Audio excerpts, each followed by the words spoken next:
baseball fans. This is Waite Hoyt with Bob Wolff.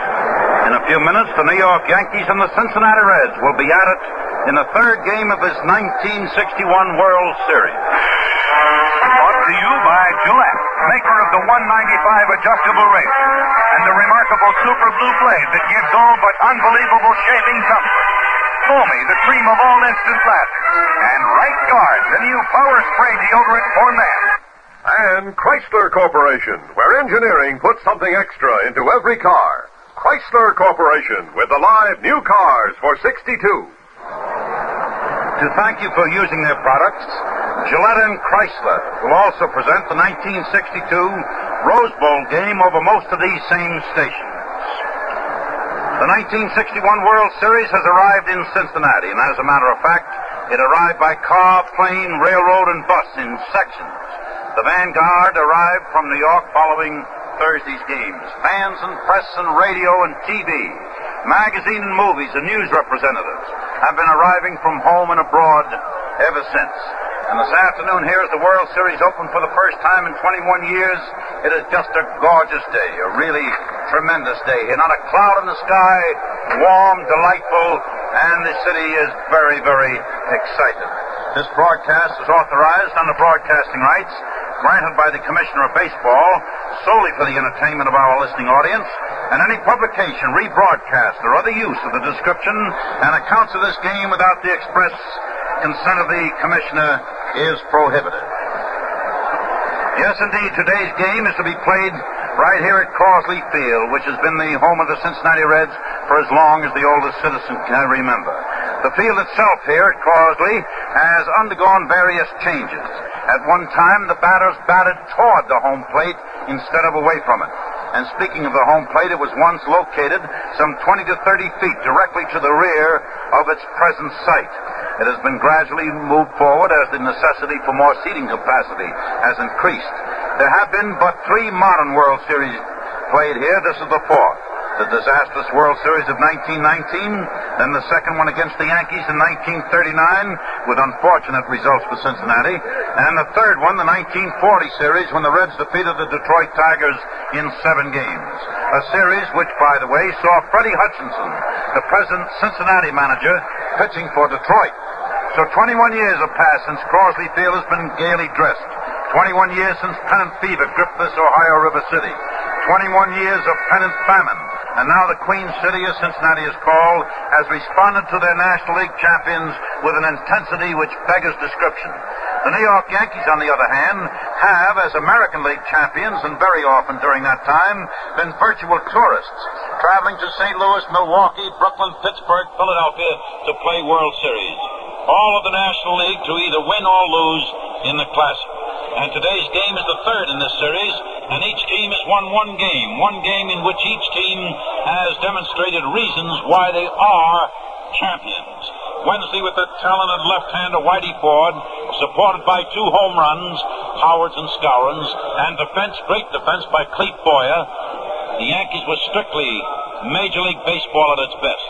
The Cincinnati Reds came driving back on Thursday to take advantage of the breaks. They gave Joey J 6 runs, with Coleman supplying the home run punch and Jay holding the Yankees to 4 hits.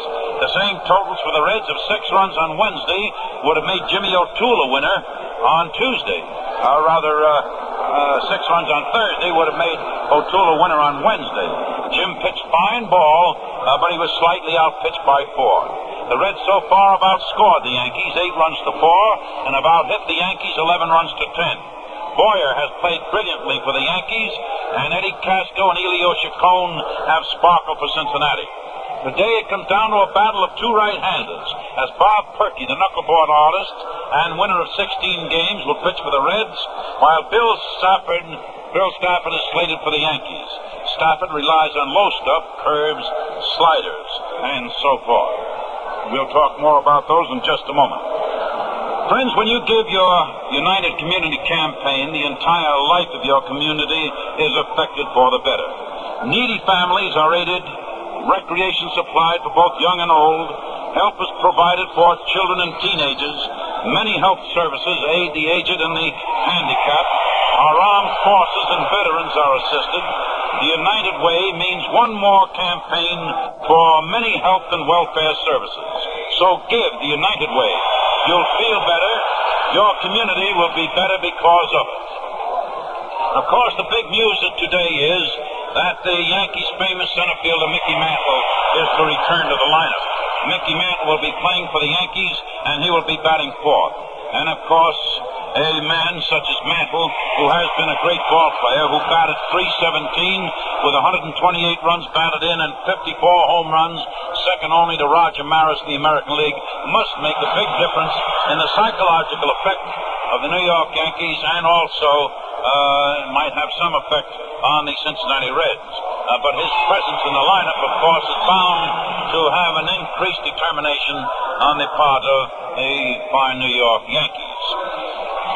We said we were going to talk a little bit about Perky. Perky will pitch for the Reds as a butterfly knuckleball, somewhat similar to that of Hoyt Wilhelm of Baltimore. It is difficult to hit and almost as difficult to catch.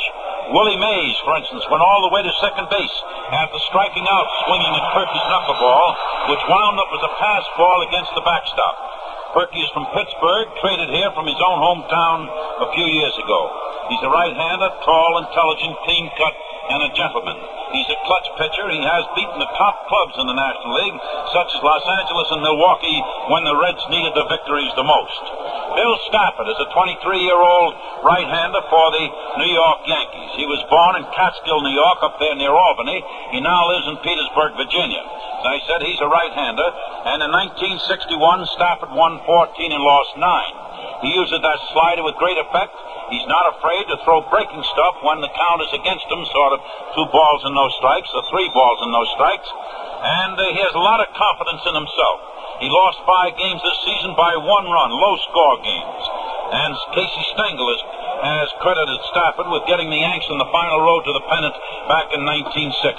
A very, very confident young man, so it promises to be a good pitcher's battle. Right now, the Cincinnati Reds and the New York Yankees are lining up along the foul lines. The Yankees lining up right along the first baseline to the right of home plate, and the Reds have lined up right along the third baseline to the left of home plate. A band is proceeding to the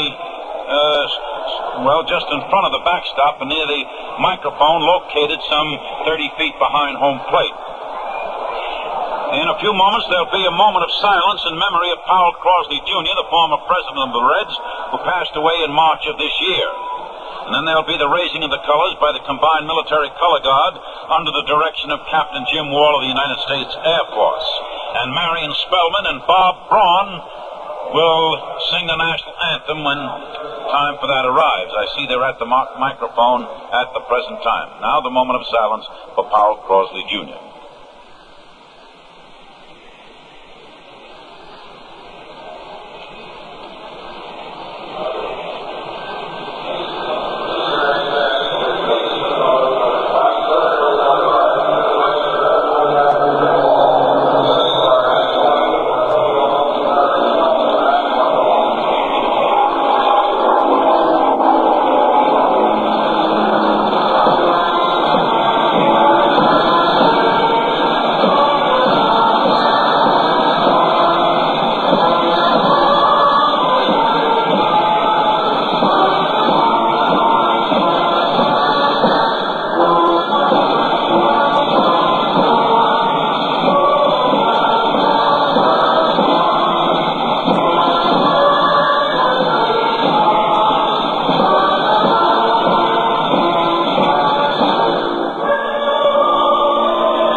top hitters in the series so far are Bobby Richardson of the New York Yankees and Edwards of the Cincinnati Reds.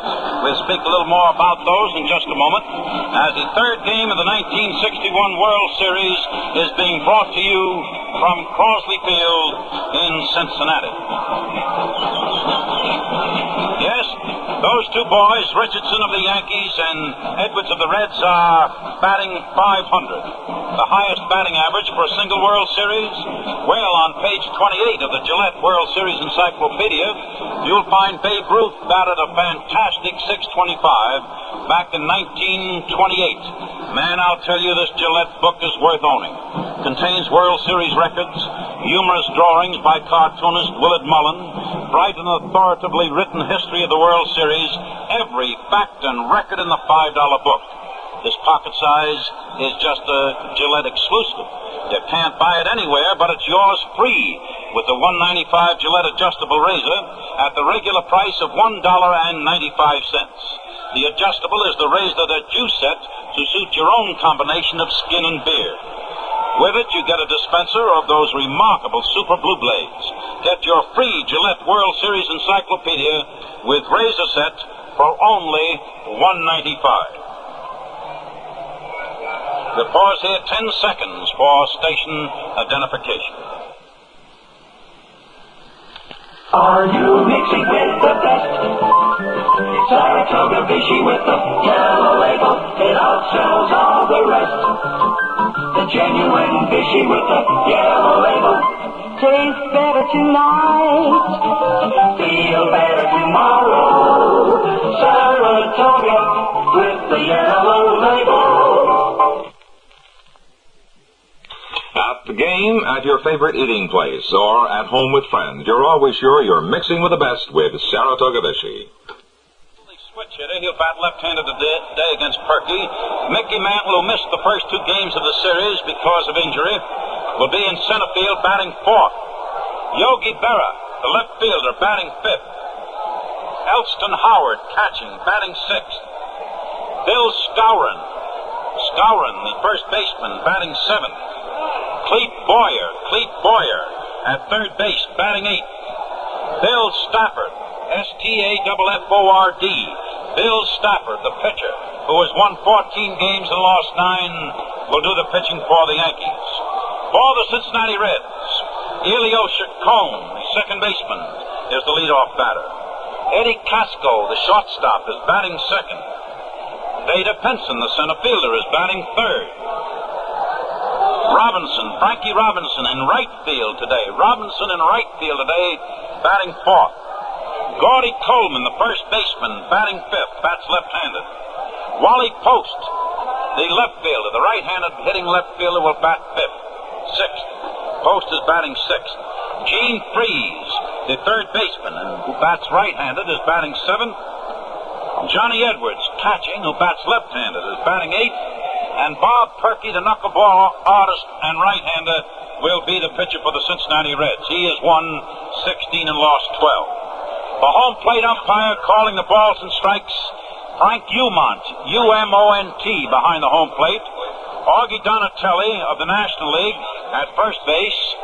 Ed Runge of the American League at second base. Jocko Conlon of the National League will umpire third base. Shag Crawford of the National League is down the left field line, and Bob Stewart of the American League is down the right field line. And so the Cincinnati Reds are taking the field.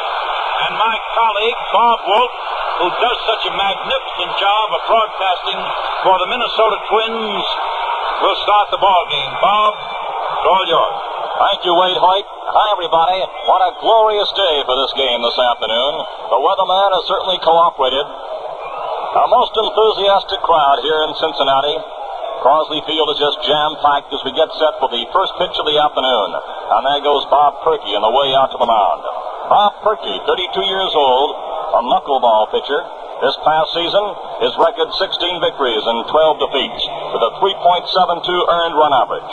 He had 13 complete games this season.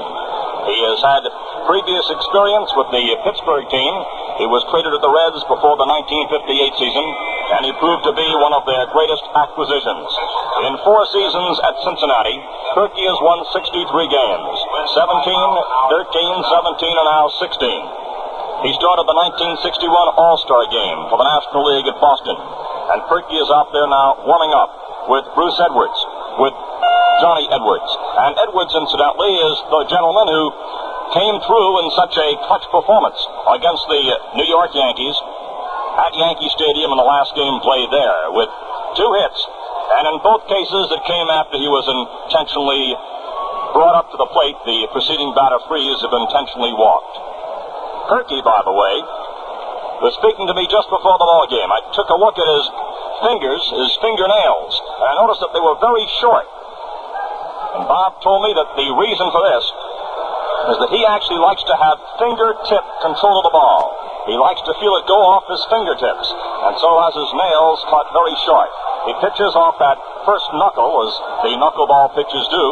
It's actually more of a fingertip ball, and the knuckleball occupies his pitching, sometimes over 50% of the pitches that he throws up.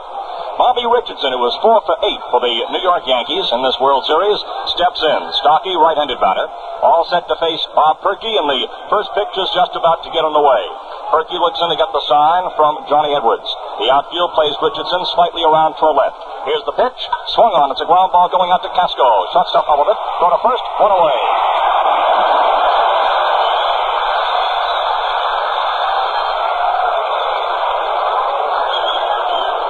That brings up Tony Kubek, who is 1 for 7 in the series, a left-handed batter. And incidentally, just as soon as we have a moment or two, I'd like to describe this ballpark for you rather fully, because it does have its tricky spots, particularly in left field. And I might say also it's a strong sun beating down on this beautiful afternoon, which will give all of the outfielders difficulties. The pitch to Kubek is over for a called strike 1. He'll be followed by Roger Maris, and Mickey Mantle is in that number 4 slot in the batting order. Yesterday afternoon, the Yankees working out here, they had a whole brigade of men trying it in left field to get used to the tricky mannerisms of an incline which goes up toward the fence there. The pitch is wide in the count now, 1-1 to Tony Kubek. There's 1 away. We're in the top of the first inning. Bob Kirky on the mound. Johnny Edwards doing the receiving. Gene Freese is at third. Eddie Casco at short. Elio Chacon at second. And Gordy Coleman at first base. Post is in left. Pinson center. Robinson in right. All set to go now. The count is 1-1. Kirky winds. The pitch to Kubek. Swung on and fouled back behind home plate. And as you can hear from this crowd here, they're roaring with every pitch. It's been a long time since they've seen a World Series here in Cincinnati, and they're taking advantage of this opportunity to cheer and cheer often. 21 years since the crowds converged on this ballpark here in Cincinnati. And the last series game here was October 8, 1940. The Reds, behind Paul Derringer's 7-hit pitching, beat Detroit 2-1 to win the World Series in 7 games. The count is ball 1, strike 2 to Kubek. 1 away, top of the first. Kubek digs in waiting. Kirky starts the windup. Here's the right-hander's pitch. The knuckler is wide, and it's off Edwards' mitt, rolling back about 30 feet or so behind home plate.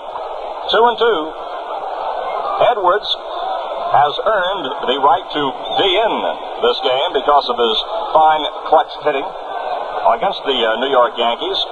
However, he'd be in there regardless this afternoon because of the fact that he does a particularly good job at holding on to the knuckleball, a very tricky pitch to latch onto. Ready now for the 2-2 pitch to Kubek. Here it comes, and there's a slow grounder going out to Chacon. He comes in, scoops it up, puts it at first for the out.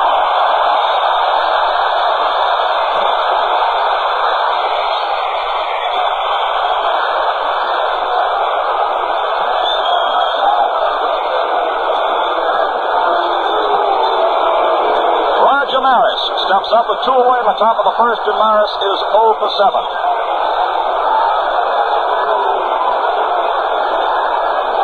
So Roger Maris, a left-handed batter, steps up now.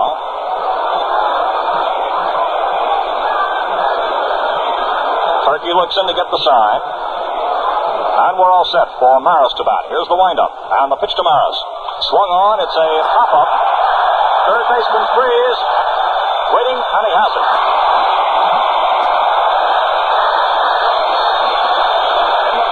the first inning. No runs, no hits, no errors, and nobody left. And the score after one half inning. The Yankees nothing, and the Reds are coming up. Yes, sir, they're yelling here in Cincinnati. It's sure a baseball wild town. It's also a red-hot Gillette town. And how they go for that Gillette foamy instant lather. The same is true all over.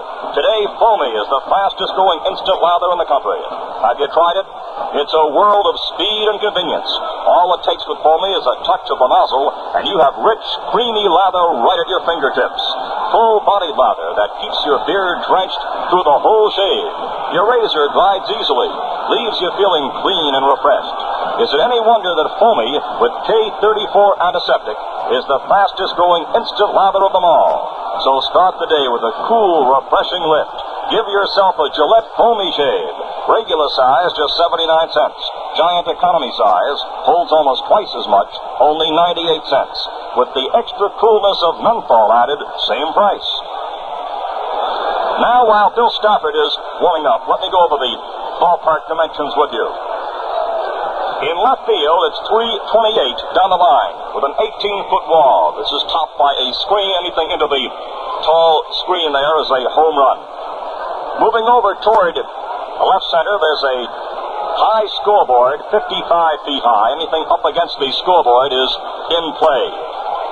Going to straightaway center field, it's 387. And slightly over toward right center, it's 390.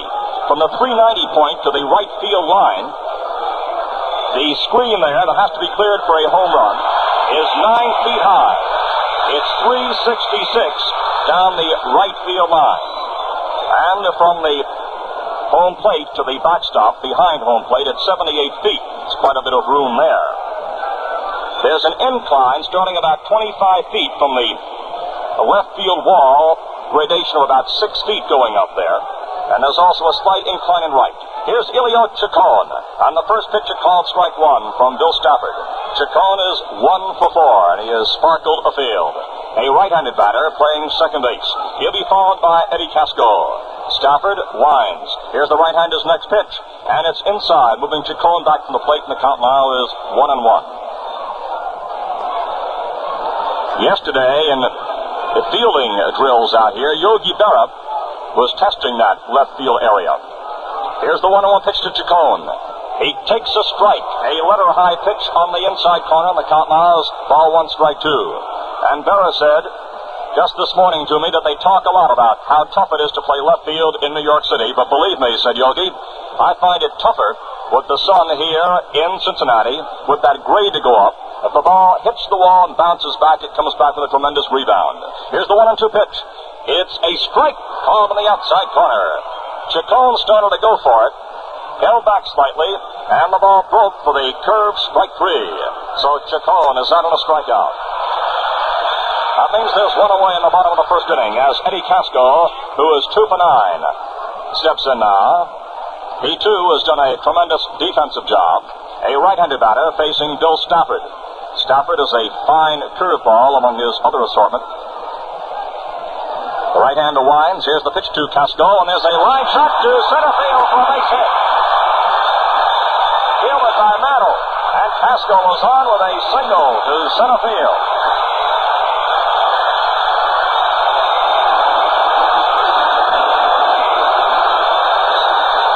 Eddie Casco, who had the first hit of the World Series in Yankee Stadium, now has the first hit here in Cincinnati. And the batter is left-handed swinging, Vada Pinson.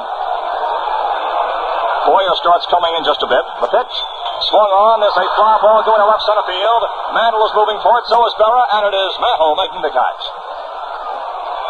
Pinson flying out to Mantle. They're 2 away. Casco on first. And here's big Frank Robinson, who is 0 for 6 so far in the series. A power hitter stepping up to face Bill Stafford. Stafford is 23 years old, 6 feet 1, 183.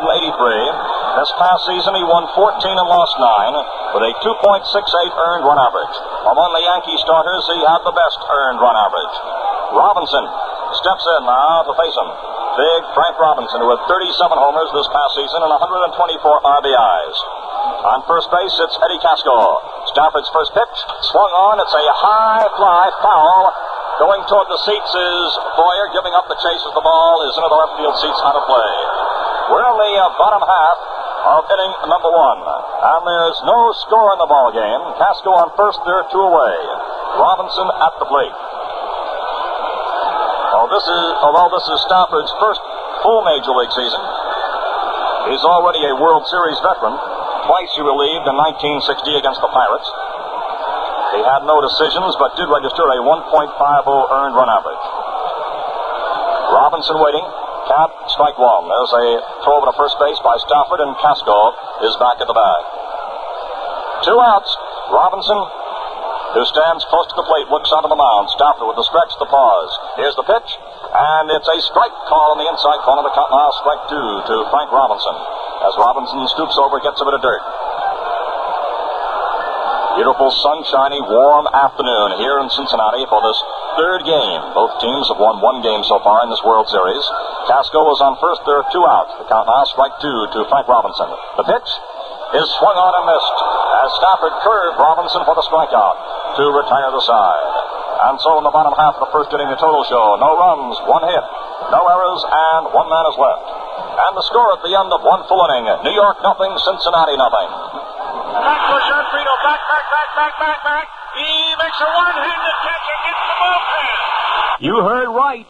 It's the 47 series and Joe DiMaggio coming to bat. Remember what happened? Listen to the actual play-by-play. Joe DiMaggio up, and the crowd well knows that one swing of this bat, this fellow's capable of making it a brand new game again.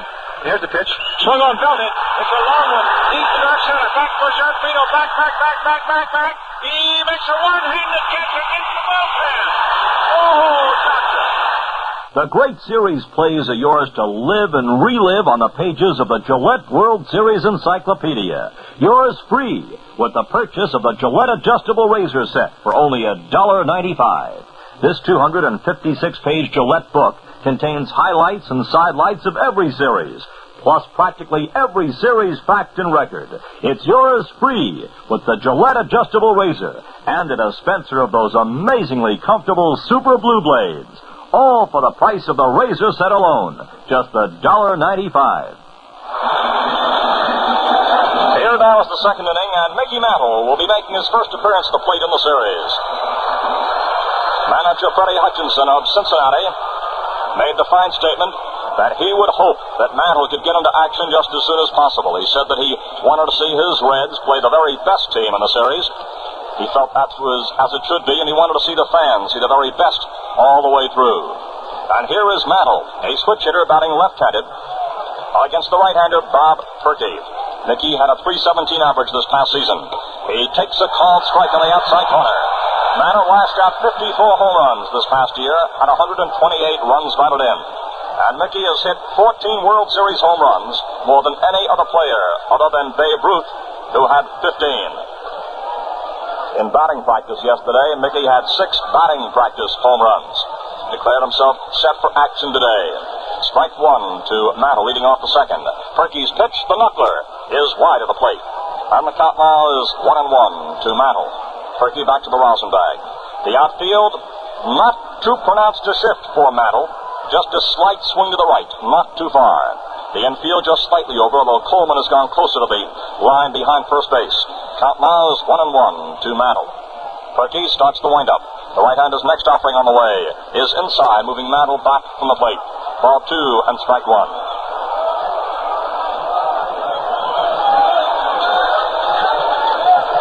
Robinson is playing right field here in Cincinnati and post in left field. Right field is more spacious, although perhaps not quite as tricky. Mantle the batter, the count now is 2 balls, strike 1. Here's Perky's next offering. Mantle swings, sends a fly ball out to short left center. Pinson comes in and has it for the out.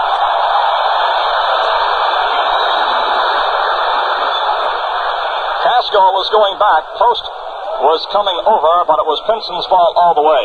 Although Waite seemed to start first in and then moved a little bit toward his right. I think that out there this afternoon, you'll find that sometimes the defensive men take the ball at a different angle that they might ordinarily to try to avoid those very sharp rays of the sun. which makes it most difficult indeed. So Mantle, on his first appearance, is flied out to Pinson on left center. Here's Yogi Berra, who is 2 for 6, including 2 RBIs. There's a called strike.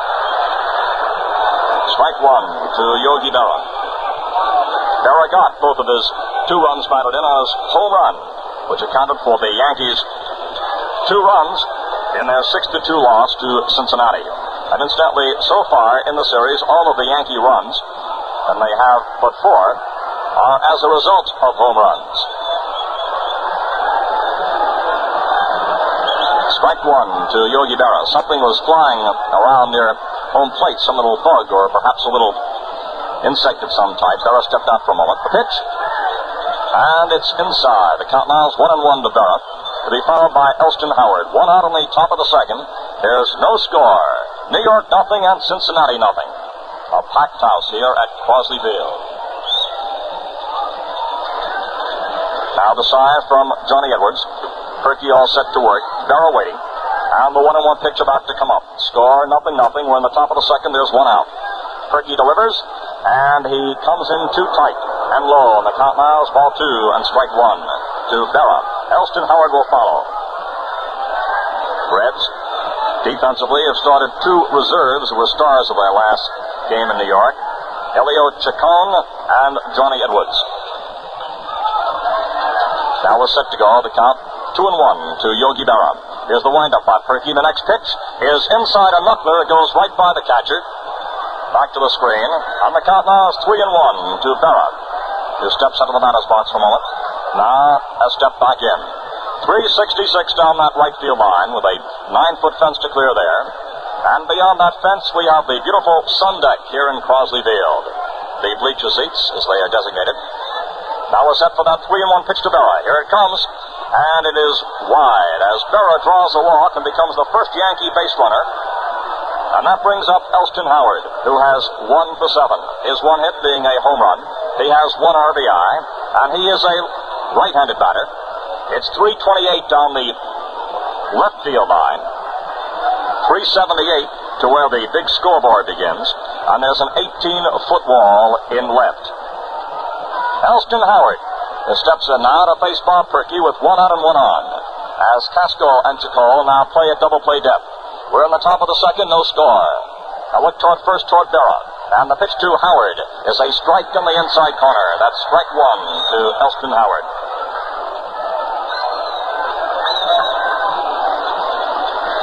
It's interesting to note that the roommate of Joey J, already a winner in the series, is the man on the mound right now, Bob Perky.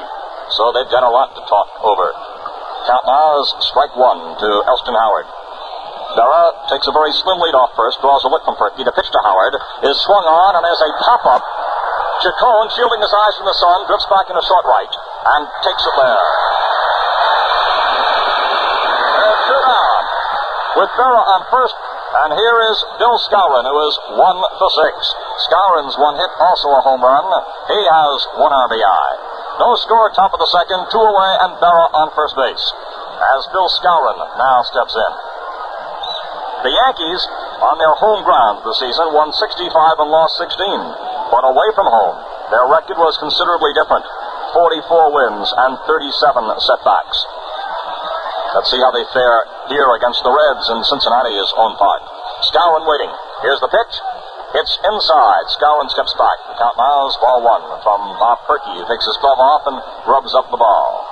Skowron is a tough man to defense because he has great powerful wrists. He can hit that ball to any field and hit it even if he's fooled by a pitch. He can still whip that bat around in time to get power behind the swing. Skowron with a ball 1 count. Berra takes the lead off first. Perky looks over. The pitch to Skowron. Swung on, and there's a ball going into right field. Robinson comes in and has it. It's on the top of the second. No runs. No hits. No errors, and 1 left as Skowron flies out to Robinson to retire the side. And the score at the end of an inning and a half. Yankees nothing, Reds nothing. Paper Me credit card contest winners now leaving for London, Paris, and other world-famous cities. How would you like to fly anywhere, stay anywhere, dine anywhere, and just sign for it? Never get a bill. Well, the world is yours if you win the Papermate $50,000 credit card contest. You'll fly the finest on TWA Superjets, and just sign for it using your TWA Air Travel Card. You'll stay at luxury hotels like the Royal Hawaiian in Honolulu, dine at famous restaurants in Paris or Rome, and just sign for it using your Diners Club card. You'll have a car when you want it with your Hertz Rent-A-Car card, gas when you need it with your Shell credit card. When it's time to pay, just pull out your Papermate pen and sign for it. Never get a bill. Grand prize is $10,000 in credit or cash, 500 other prizes. Get entry blanks and full contest details now wherever Papermate pens are sold. Bob Wolff along with Waite Hoyt here in Crosley Field, Cincinnati, where there is no score as we move into the bottom half of the second inning. And Gordy Coleman, who is 2 for 8 in the series, steps in. Coleman has 1 home run and 2 runs batted in. So Gordy Coleman, a left-handed batter, up there. No score, bottom of the second.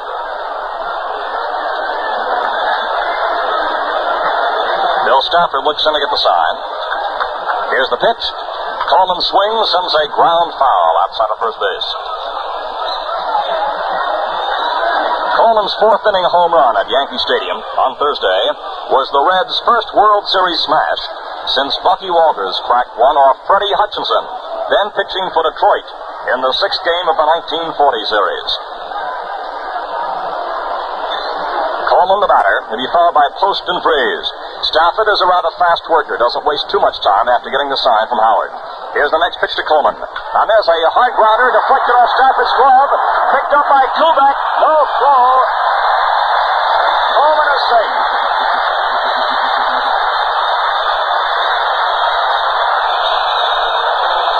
A base hit ruled by the official score as Coleman sent a hard grounder off Stafford's glove. The ball rolled over on the right side of second base.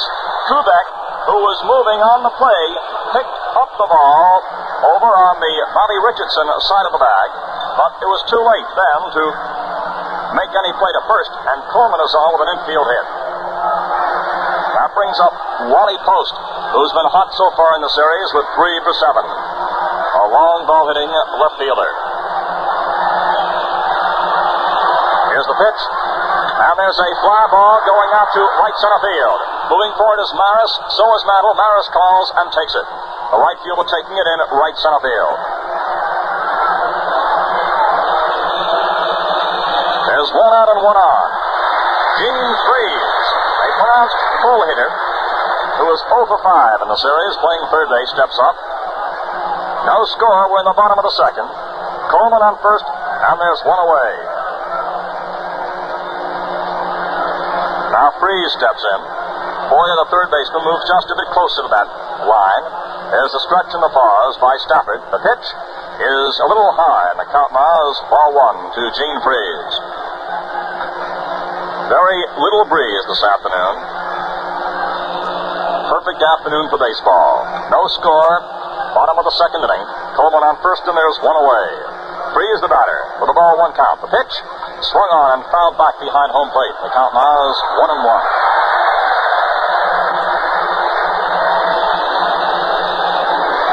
One further note about that wall out there, left and in center. It's a cement wall painted green, and anything that's up against it has a strong rebound. Close to the bottom of the wall, a few feet up, there's a little wedge and a pipe going along there, which has sort of freak rebounds if a ball's hit against that. There's a pitch inside for a ball. 2 balls, strike 1. Freeze at the plate. Johnny Edwards on deck. There have been 2 hits so far this afternoon, and the Reds have both of them. Singles by Casco and by Coleman. The Yankee infield is playing Freeze as a pull hitter with Kubek far over in the hole. Ready for the next pitch. Here it comes, and there's a foul dribbling just off to the right of home plate.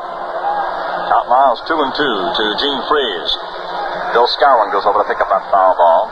Toss it off to the side. Now jogs back to his position.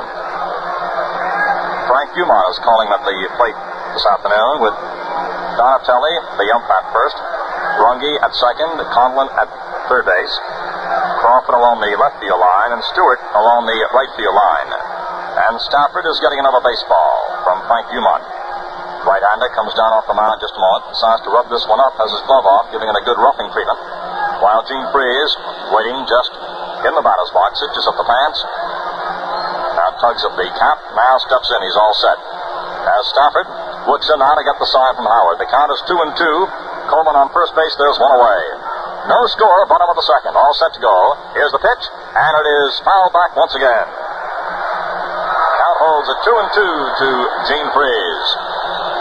Yes, so those foul balls are prized souvenirs here in this World Series. Stafford again rubbing up the new ball out there on the mound. Now the right hand is set to work. Count is 2-2 to Freeze. Yogi Berra is playing just on the slope of the incline. Here's the pitch, and there's a pitch coming in high and inside. As Freeze started to go for it, held back on the swing. On the count now is 3-2 to Freeze, who steps out now to get just a bit of dirt. The left fielder Berra, who is playing far back and left, stands sideways to home plate, facing that left field line. Now we're set for that 3-2 pitch. Freeze digs out the plate. Stafford set to work. A look toward first base. There goes Coleman. The pitch is inside. Ball 4. So with Coleman in motion on the 3-2 pitch. Pitch came in high and inside as Freeze draws a walk, putting that on first and second, and that brings up Johnny Edwards, who is 2 for 4.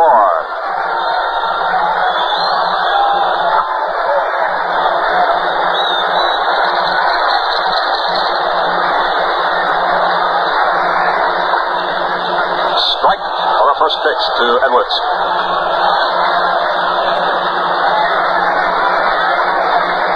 Strike 1 to Edwards. Runners on first and second, there's one away. Edwards has 2 RBIs in the series, a left-handed batter. Here's the next pitch, and there's a ground ball going out to Skowron. He goes over, touches the bag himself for the out. He first took a look toward second, decided to make the play at first himself. He took that ground ball rather deep as he made the unassisted out. And on the play, Coleman moved to third, and Freeze in to second. So there are runners on second and third with 2 away, and the batter is the pitcher, Bob Perky. This past season, Perky batted 100. His records show 1 home run this past year and 4 runs batted in. He bats right as he pitches, and he comes up now with 2 runners in scoring position. Coleman on third and Freeze on second, as they both moved up on the Edwards ground out to Skowron. So here's Perky up there right now as Stafford starts the windup, and the pitch is strike 1 called. A breaking pitch on the inside corner to Bob Perky. Elston Howard goes out a few feet in front of the plate, smooths down a little clump of dirt that was sticking up, and now returns and crouches behind the plate. Stafford, who has just gone to the rosin bag, decides to rub up that ball just a bit. Now the right-hander peers forward to get the sign. The count is strike 1 to Perky. Runners on third and second. All set to go. The windup by Stafford. The pitch is low. On the count now is 1-1. Perky says that he was mighty excited about getting in the series. Lives in the Pittsburgh area. Last year saw every game in Pittsburgh, and he says he ate his heart out because he had been with the Pirates himself. Made up his mind that he was going to get in the series, and he certainly is. Here's the pitch coming up, and it's a curve for a called strike as Perky started to move for it, held up, and Stafford elbowed one over the outside corner for a called strike 2, and the count now is ball 1, strike 2. As Stafford throws a wicked curveball. Infield back, they're 2 away. Coleman is on third, Freeze on second, they're 2 down. On the count now is ball 1, strike 2 to Bob Perky. No score, bottom of the second. Stafford starts the windup. Here comes the pitch. Strike 3 is called, and Perky is out a breaking pitch on the inside corner this time, and the side retired. In the bottom of the second, the total show. No runs, there was 1 hit. No errors, and men left on third and second. And at the end of 2 full innings to score, the Yankees nothing and Cincinnati nothing. Well, so far in the series, Richardson has been red hot for New York. He has 4 hits. You know, Bobby holds the record for most runs batted in during a series. 12 big ones against the Pirates last year. You'll find that and plenty more in the Great Gillette World Series Encyclopedia, which comes free when you buy the Gillette adjustable razor at the regular price of $1.95. Here's a book that's brimming over with fascinating facts and highlights, with humorous drawings by a famous sports cartoonist, Willard Mullen, and page after page of interesting World Series records. It's the pocket-sized Gillette edition of the $5 Encyclopedia. You can't buy it anywhere, but it's yours free with the $1.95 Gillette adjustable razor. The adjustable is the razor you set to suit your own combination of skin and beard. With it, you get a dispenser of those remarkable Super Blue Blades for all but unbelievable shaving comfort. Get your free Gillette World Series Encyclopedia with the razor set, only $1.95. We now pause 30 seconds for station identification. Are you mixing with the best? Saratoga Vichy with the yellow label, it outshells all the rest. The genuine Vichy with the yellow label tastes better tonight, feel better tomorrow. Saratoga with the yellow label. Saratoga Vichy brings you all the sparkle flavor of a true champion. Make sure you're mixing with the best Saratoga Vichy. This is WGY, WGFM Schenectady. Scoreless ball game so far, and it's Cleet Boyer who is 1 for 5, leading off against Bob Perky. Perky all set to work, right-hander. Boyer right-hander at the plate. Pitch swung on, and there's a pop-up. Going into foul territory is Coleman, the first baseman, waiting, and has it just a few feet from the coach's box. So Boyer is out on a foul out. To Gordy Coleman, there's one away, and that brings up Bill Stafford, who this past season had a 179 batting average. He had no home runs, had 3 runs batted in. He steps up now with one away in the top of the third. No score. So far, there are 2 hits in the ball game, and Cincinnati has them both. Singles by Casco and Coleman. Now Stafford steps in with 1 out. And the outfield shifts just slightly for Stafford. They've come in shallow in center, and Robinson is playing a shallow right. He's moved closer to the right field line. Post is over in left center field. Here's the windup by Perky. The pitch coming up to Stafford. It's over for a called strike 1 on a breaking pitch.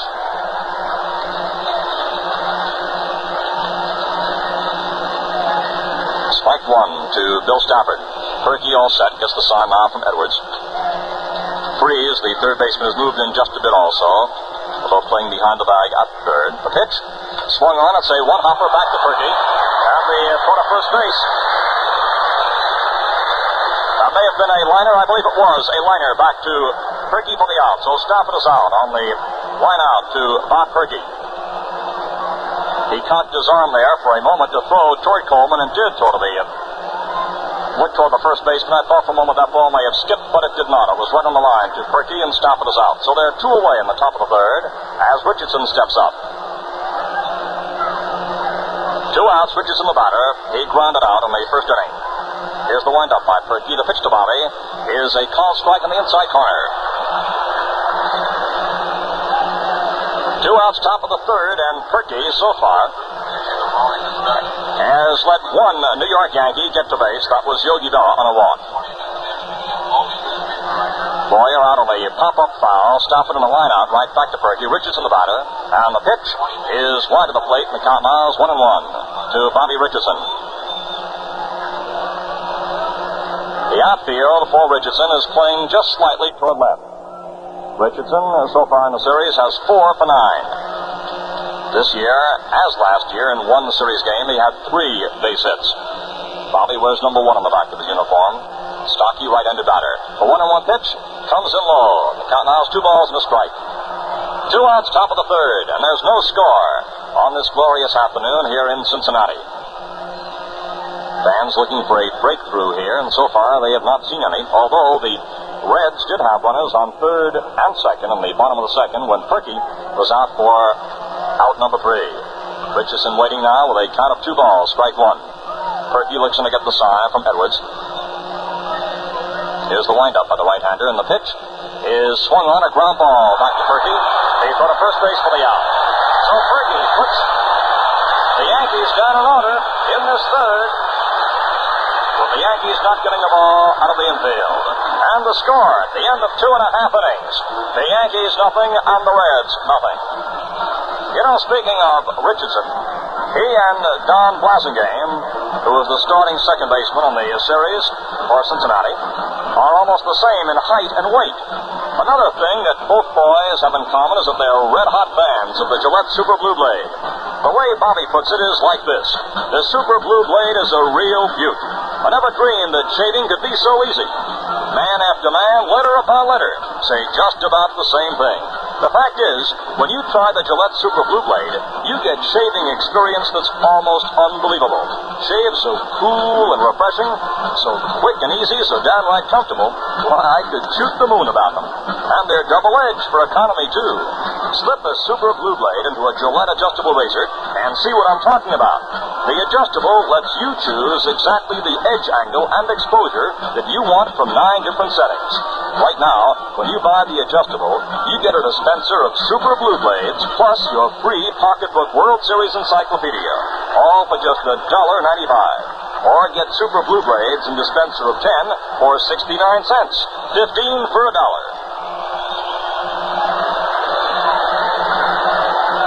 This, up to this point, has been strictly a defensive, a pitching battle. And with 2 hits so far in this game, the Reds can boast of them both.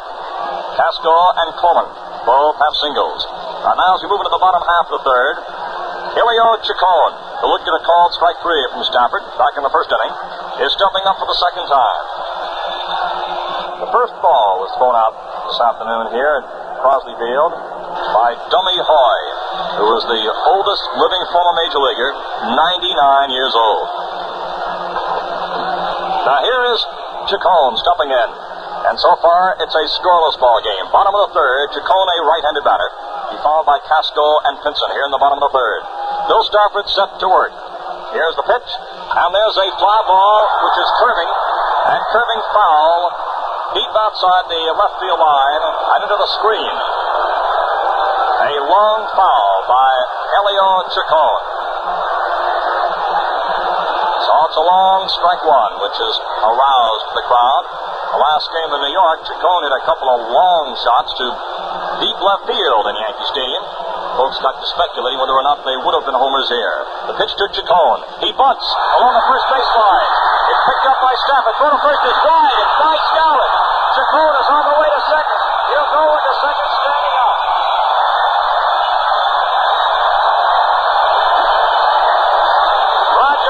Went over to field that ball, which was outside the right field line, as Chacon is in at second base.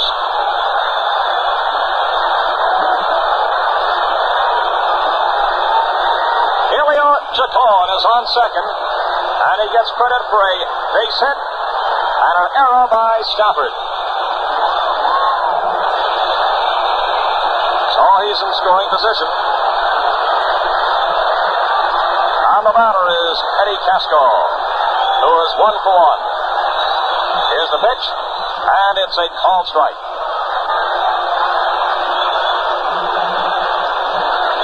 Elio Chacon with a bunt along the first base line. Both Stafford and Howard went for it. Stafford picked it up, threw wild past Skowron. Chacon getting credit for a bunt single, moved to second on Stafford's throwing error. The pitch to Casco. Swung on. There's a foul. Outside of first. Skowron is moving under it near the seats, and he has it just a couple of feet from the box seats. Chacon staying at second as Skowron quickly runs that ball back to the infield. So Casco out number 1 on the foul out. And that brings up Waite Pinson, who's run up once and flied out to center. He'll be fouled by Frank Robinson. The Reds threatening here to break into the scoring column. In the bottom of the third inning, Pinson's run up once, he flied out to Mickey Mantle.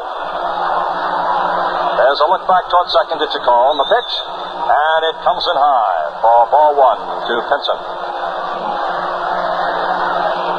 Ball 1 to Waite Pinson, a left-handed batter. We've already seen Chacon's speed. He scored on that fast ball in New York, a thrilling play in the World Series. The pitch, there's a ground ball going out to Richardson, moves to his right to take it, gets it over to first base for the out. as Chacon moves to third. So Pinson out number 2. Chacon is now on third. On the batter is Frank Robinson, who's been up once and has struck out. We're in the bottom of inning number 3. The Reds have a runner on third with 2 away. No score as yet in the ballgame. There have been 3 hits so far, and Cincinnati has them all. 1 error, the Yankees have committed that.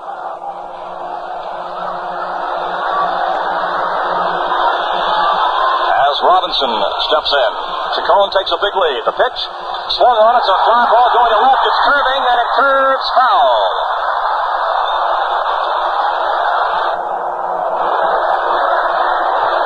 A long foul to left. Robinson steps out to get some dirt. That brought the crowd to a roar. The count now is strike 1 to Robinson. Chacon on third takes a big lead off that bag. He's ready to dash if the ball gets away from Elston Howard. And I'm sure that Howard is well aware now of Chacon's great speed and daring. Reggie Otero, the third base coach, Dick Sisler at first for Cincinnati. As Robinson steps back in, strike 1 is the count. Chacon on third, 2 away. Chacon takes his lead. Stafford winds. The pitch to Robinson. Swung on. There's a line drive to left field. It is in there for base hit up against the base of the wall. Chacon scores. Robinson moves into second.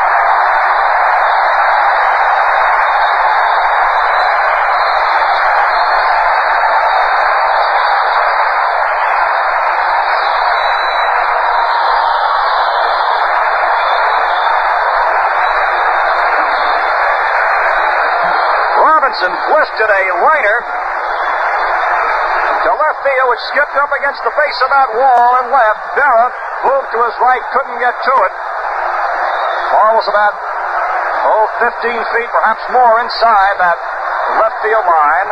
As the Reds lead by a score of 1-0. Robinson has his first hit in the series and his first RBI. He's on second. Here's Gordy Coleman at the plate. The pitch swung on and missed as Coleman was shooting for the fences that time.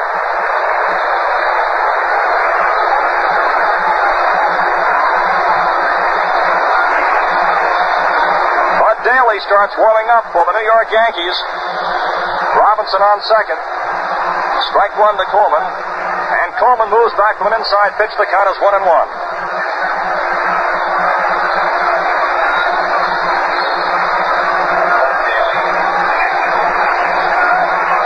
Daly, who's warming up, is a left-hander for New York. Coleman, the batter, is an infield hit to his credit. Robinson on second base. They're 2 away. The pitch. Coleman swings a ground foul outside of first base, grabbed by the first base coach, Sisler, who returns the ball to Stafford. Chacon, in this inning, came up with a bunt single. Moved to second base on Stafford's wild throw on the play. After Casco fouled out, Chacon moved to third on Pinson's ground out, and he scored on Robinson's line shot to left, good for 2 bases. Pitch coming up now to Coleman. Count is 1-2. The pitch swung on. It's a ground ball going out to Skowron. First baseman up with it. Flips to Stafford, covering. For the out in the close play.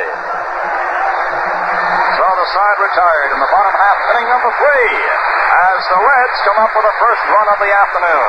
There were 2 hits, 1 error, and Robinson was left on second.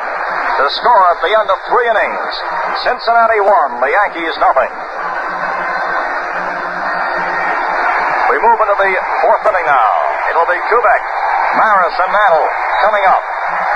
And listen to the applause out there in the sun deck seats as Robinson goes walking out to his post in right field.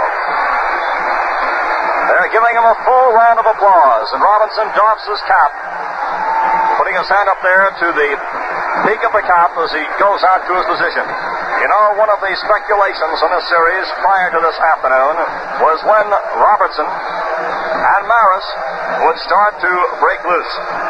Neither had a hit until Robinson has just come in with his 2-bagger to drive in the run. And that is his first hit and his first RBI.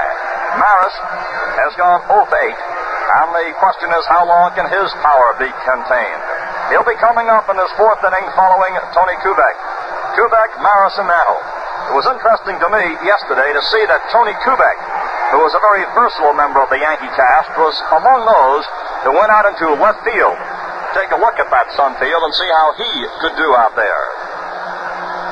I asked Ralph Houck if there were any thoughts of playing Kubek out there, and Ralph said, not really. I think that Tony just wanted to see for himself how tough it was. So here now is Kubek, a left-handed batter, stepping in. Berkey, all set to work, and the pitch to Kubek is swung on. There's a line drive to left. Post comes in, and he has it.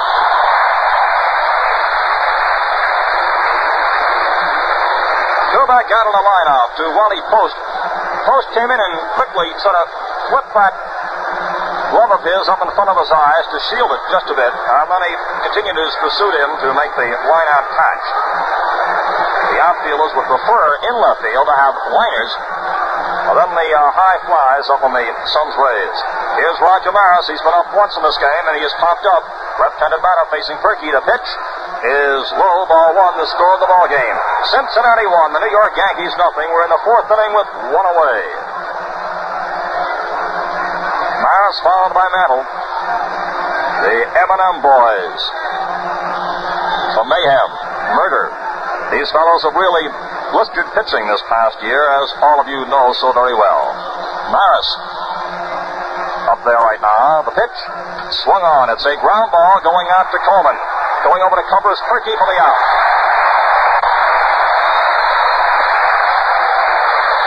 Two away as Maris grounds out.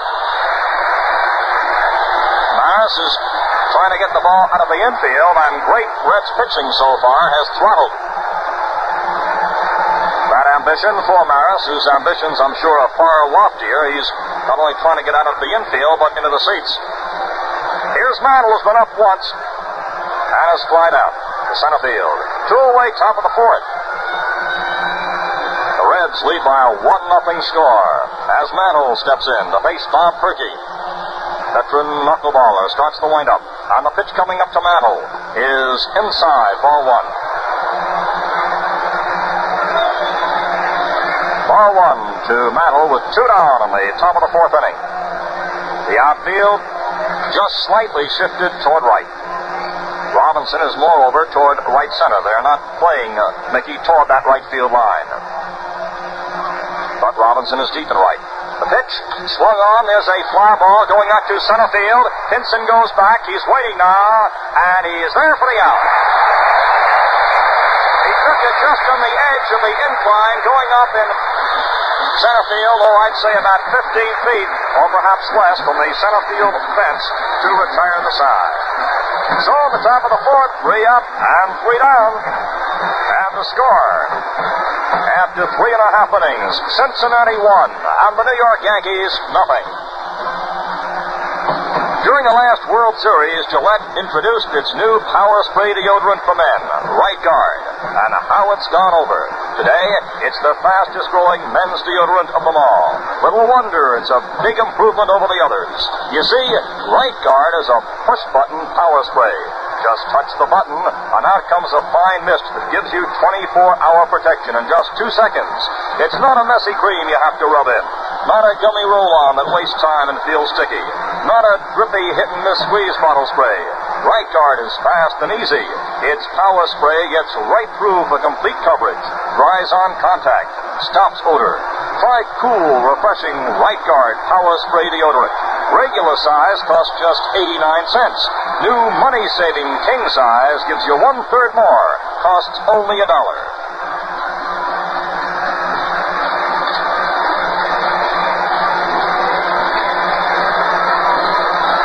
Now broadcasting perches high above Crosley Field. We're actually up on the roof. The press box is just to our right, looking down below on a very beautiful playing field and a very filled ballpark. Wally Post leads off the bottom half of the fourth.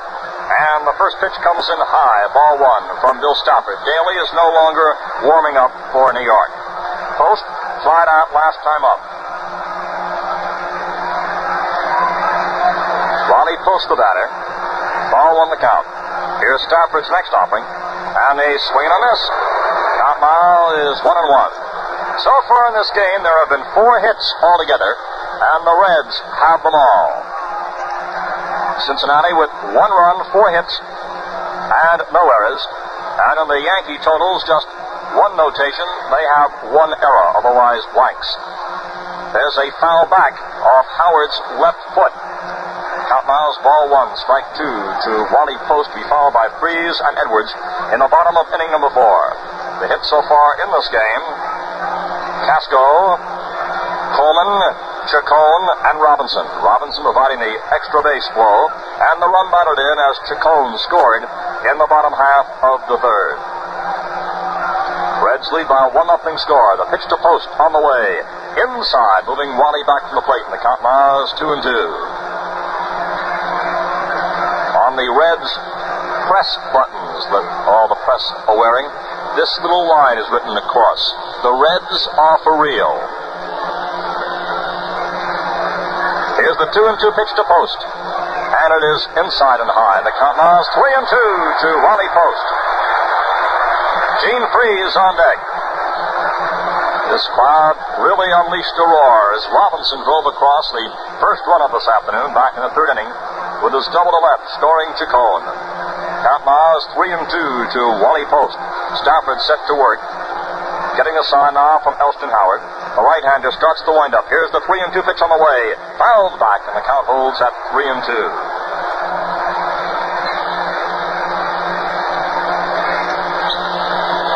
You know, speaking about tape measure home runs, Post is one of those who always gets in the discussion. They point out here at Crosley Field, as they do elsewhere, and say that's where Post hit one. He's got long ball power. Count now 3-2 to Post. Stafford set to work with a new ball. Right hand to Wines. Here's the 3-2 pitch. A little dribbler off the end of his bat going out to Richardson. Lead toward a first base for the out. That was hit near the end of the bat, sort of snaked its way out to the Yankees' second baseman, as Post is out number 1 in the bottom half of the 4th inning. And the batter now is Gene Freese. Freese drew a walk in the 2nd. Stepping in now with 1 out and nobody on in the bottom half of the 4th. Score is Cincinnati 1 and the New York Yankees nothing. Freese this past season had 26 home runs. Most of them pulled far to left. The pitch swung on. There's a fly ball going out to left. Berra comes in, shielding his eyes. He's under it now and has it. Freese flying out to Berra in short left for out number 2. And that brings up Johnny Edwards, who's been up once and grounded out. Only the 3rd season of pro ball, Edwards, who has had a meteoric rise. Went to Ohio State University. Left-handed batter steps in with 2 outs and nobody on. The pitch from Stafford. Swung on. It's a ground ball inside the first base line. Taken by Skowron. He goes over himself to make the tag at the base for the out to retire the side. So in the bottom half of the 4th inning, there are 3 up and 3 down. The score at the end of 4 innings: Cincinnati 1, Yankees nothing. He can't get it. It's into the right field stand for a home run for Dusty Rose. That happened in the 54 series when Dusty stroked 2 pinch hit homers. Let's hear an actual broadcast of the belt that sewed up game number 1. Oh, 11 matches were cut out for him with 1 out, 2 on here in the last of the 10th inning. Rhodes swings on the first pitch. It's a high fly ball into right field. Coming over is Pope. Back near the line. Leaps. He can't get it. It's into the right field stands for a home run for Dusty Rhodes. Lemon throws his glove straight up in the air, and that's it. You'll find this thrilling story in the Gillette World Series Encyclopedia. Yours free with the purchase of the Gillette Adjustable Razor Set for only $1.95. This 256-page pocketbook contains loads of interesting World Series stories, humorous cartoons by Willard Mullen, and practically every series fact and record. And it's yours free with the Gillette Adjustable Razor and a dispenser of those amazingly easy shaving Super Blue Blades. All for the price of the razor set alone, just $1.95.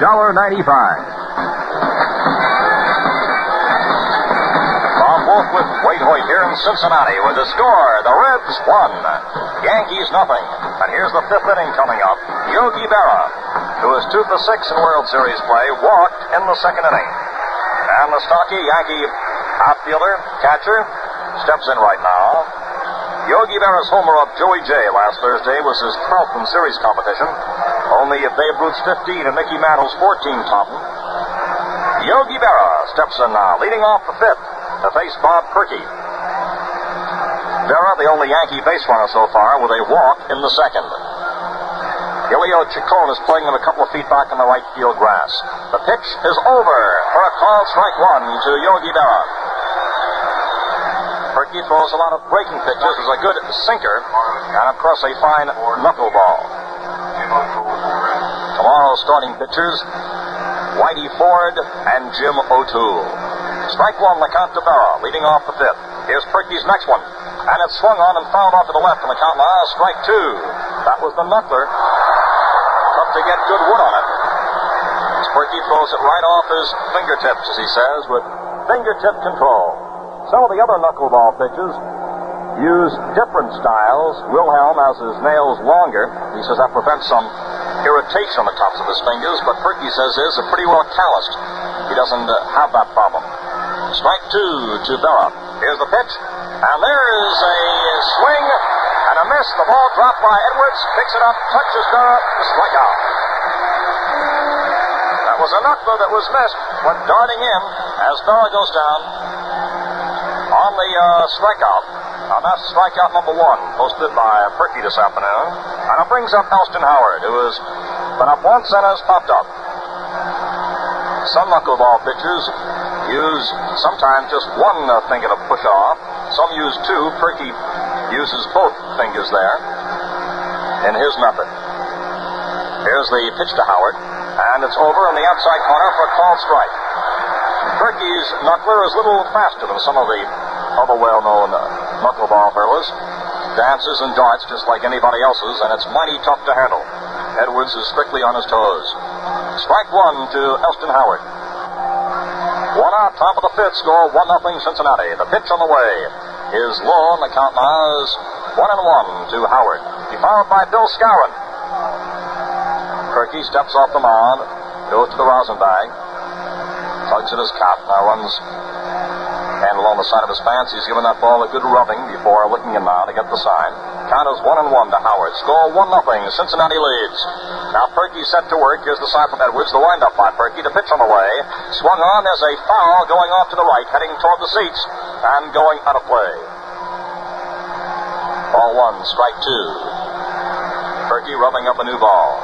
Wally Moses coaching at first base for New York. Frankie Crissetti over at third.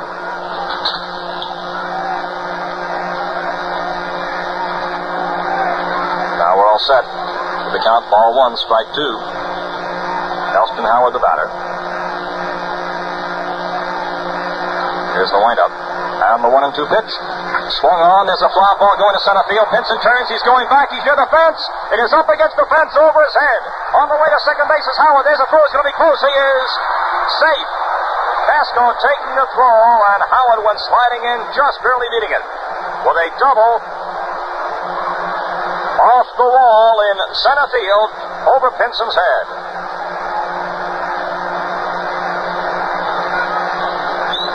So the Yankees have their first hit off Bob Perky. A double by Elston Howard to straightaway center field.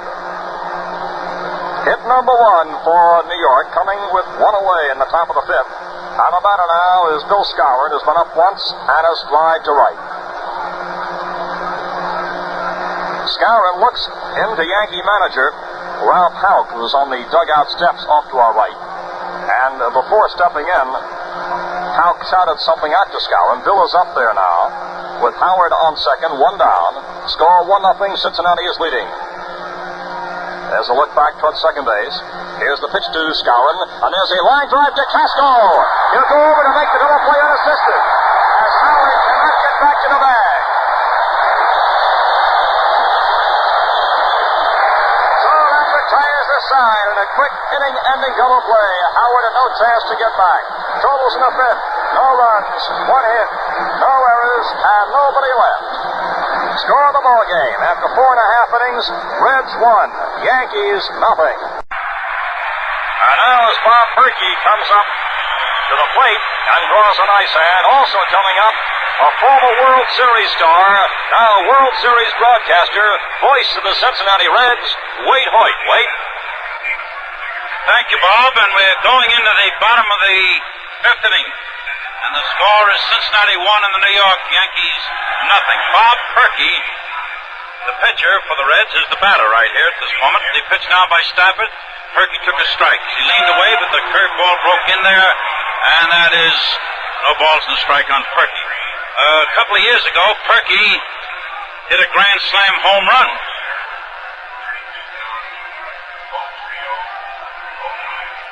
As Stafford let loose again, Perky took another one. There was a fastball. Strike two.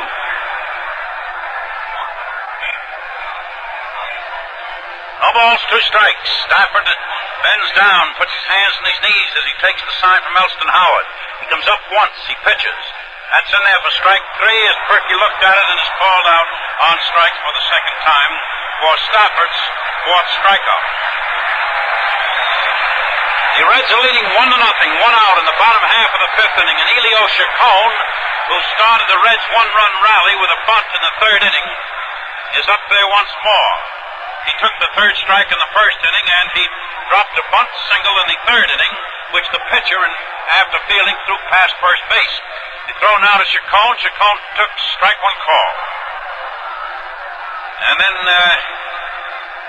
Chacon went to second, of course, on the error by the pitcher, and then he scored later on a double by Robinson. He hit the ball now on the ground to the third baseman Boyer. Boyer grabbed it, made the play at first, and Chacon is out at first.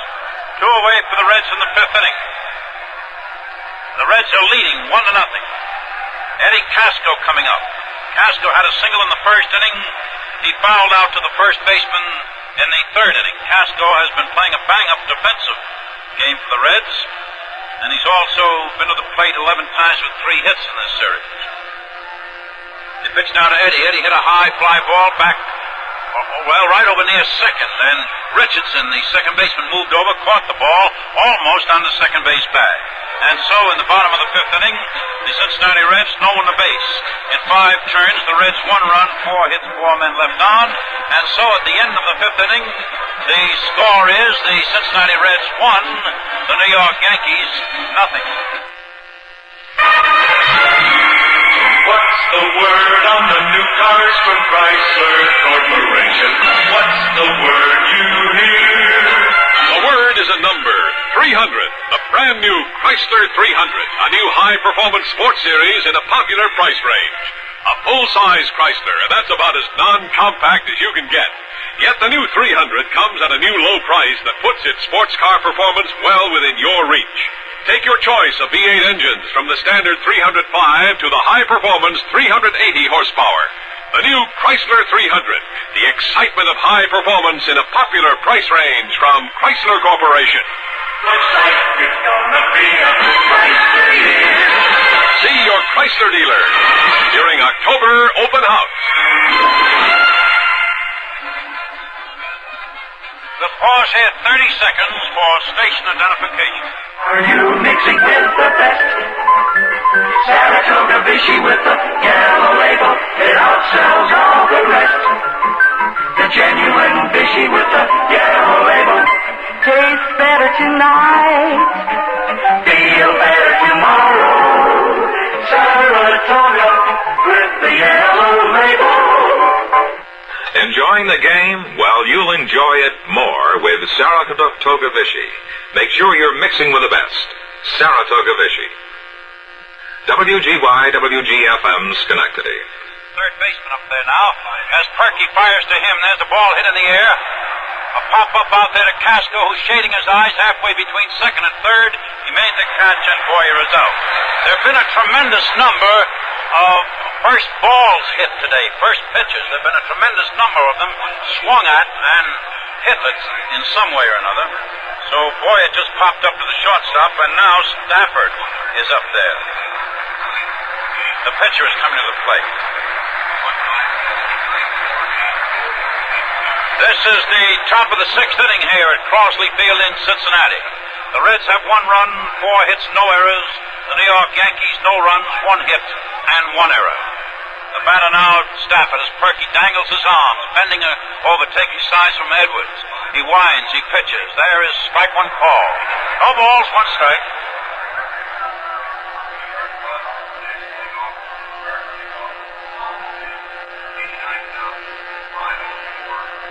Johnny Edwards down there handling Perky's knuckleball pretty nicely. He's Cincinnati infield spread, equidistant one from the other as the batter, pitcher Stafford, moved out of the batter's box. The left fielder Post has moved over to left center. Pinson is playing a shallow center. Robinson a very shallow right. Perky is winding again. He let fly with the pitch. There's a ball hit in the air back of first base. Chacon is going over after it toward the foul line. Made the catch right on the foul line. In fair territory. Down back of first. There are two away for the Yankees in the sixth inning. The Reds are so far ahead in this game, 1-0. The Reds leading 1-0 with two out in the top of the sixth inning. This brings the top of the Yankee batting order up there now in Bobby Richardson. He's been up twice, he's grounded out twice. Once the shortstop threw him out, and once Perky himself threw him out. Perky is scraping the mound in front of the rubber. Now he's taking his signals as Edwards down, holding a low target. Richardson, the batter, stands up in front of the plate a little bit. The pitch to Richardson. He laid a ball out in left field. Post scampered in, made the catch, and Richardson is out. That sun is very bad. The outfielders are having a bit of a problem. So in the top of the sixth inning, the New York Yankees no one a base. In 6 turns, the Yankees no runs, 1 hit, and 1 man left on. And so at the end of 5.5 innings, the score is the Cincinnati Reds 1, the New York Yankees nothing. If you're looking at new cars, look twice at Chrysler for 62. The big news is the all-new Chrysler 300, a high-performance sports series in a new popular price range. Built to step out with V8s ranging from a standard 305 to a high-performance 380 horsepower. And this new 300 series steps ahead with a choice of 4 different interiors, 2 with bucket seats, and luxurious cloth, vinyl, or leather upholstery. And for 62, Chrysler brings you the Newport, the full-size Chrysler, again the price surprise of the year. See the high-performance Chrysler for 62. And they're simply beautiful. Looks like it's gonna be a Chrysler year. See your Chrysler dealer during October open house. Well, here at Crosley Field, they take this World Series to heart, very intense and very seriously. There are 5 bands of different natures down in the grandstand, roving troubadours, you might say, that are wandering minstrels through the grandstand, entertaining the people, and the fans have really been sort of starved for World Series excitement. Beta Pinson now leading off in the bottom of the 6th inning. Batting left-handed, he's waiting for Stafford, who has his glove under his arm. As he's taking the signs from Howard. Pinson keeps pumping that bat. He crouches a bit. Now Stafford pitches. Pinson bunted a foul off to the right of the plate, caught by Howard. Now Pinson attempted to bunt, but he popped it in the air, and Howard, the catcher, trotted after it, made the catch off to the right. Pinson is out. So Robinson up now. Robinson drove in the lone Cincinnati run with a double in the 3rd inning. Robinson at the plate. You know, in a number of National League cities, I don't know so much about the American League, but Los Angeles for one, Pittsburgh for another, there's generally a bugler who plays the charge, and you may hear it occasionally down there in the stand, and now it's found its way to Cincinnati. As Stafford taking the sign, ready to pitch, he throws. Robinson toppled over a little backwards. It was not a knockdown pitch. I can't say that at all because it was supposed to have been a curve and it didn't break. 1 ball, no strikes, 1-0. As Stafford in action again. Now he pitches. Robinson took a low breaking ball. That's 2 balls and no strikes, 2-0. Score is 1-0. The Reds are leading with 1 out in the bottom of the 6th inning. They play Robinson deep and they shade him toward left field. Yogi Berra is at the base of what they call the terrace here, which is an incline which starts 25 feet from the left field wall. The pitch to Robinson. Robinson hit a high foul. That's over toward the Reds bench. Elston Howard, the catcher, is coming over toward the box seats, made the catch, and Robinson is out. 2 away for the Reds in the 6th inning. Once again, the score, Cincinnati 1, the New York Yankees nothing. 2 out in the bottom of the 6th. Gordy Coleman up now. Coleman single in the 2nd, and he grounded out in the 3rd. Coleman so far in the series has 3 hits and 10 turns at bat. Just batting an even .300 for that matter.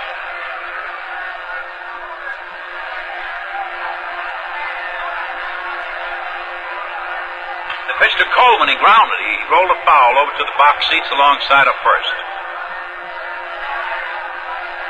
No balls, 1 strike.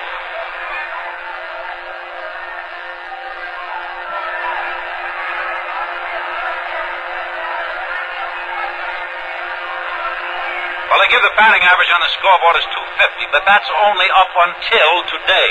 He has had 1 out of 2 today. Coleman laid a line drive in the left field. That's another base hit. And Coleman has reached first on a single. Berra grabbed the ball, returned it to second base in a hurry. This brings up Wally Post. Post is an Ohio boy. He comes from the region of St. Wendell and St. Henry up in Ohio. And he has many, many friends in this area. Yes, this is the 3rd game of the very brilliant World Series, I would say, so far. Been excellently played by both teams. As a matter of fact, good pitching all the way through it by both sides. Post up there now. Stafford fires, and Post took a low curveball outside. Ball 1. Now it's a little difficult to distinguish a curve from here at times, to distinguish a curve from a knuckleball or some other type pitch. Sliders, if it's a good slider, you're not supposed to see. The batter's not even supposed to be able to distinguish that one. 1 ball, no strikes as Stafford hesitates. Now he's ready to pitch. He does. Post grounded a foul. He hit the ball with 1 hand. The left hand slipped off the bat, and he reached around with his hit it with 1 arm. That when he hit it down past Otero, a ground foul. 1 ball, 1 strike. The Reds are leading 1-0. 2 out in the bottom of the 6th inning. The Reds have 1 run, 5 hits. The Yankees no runs, 1 hit. Coleman is on first base, 2 out in the inning.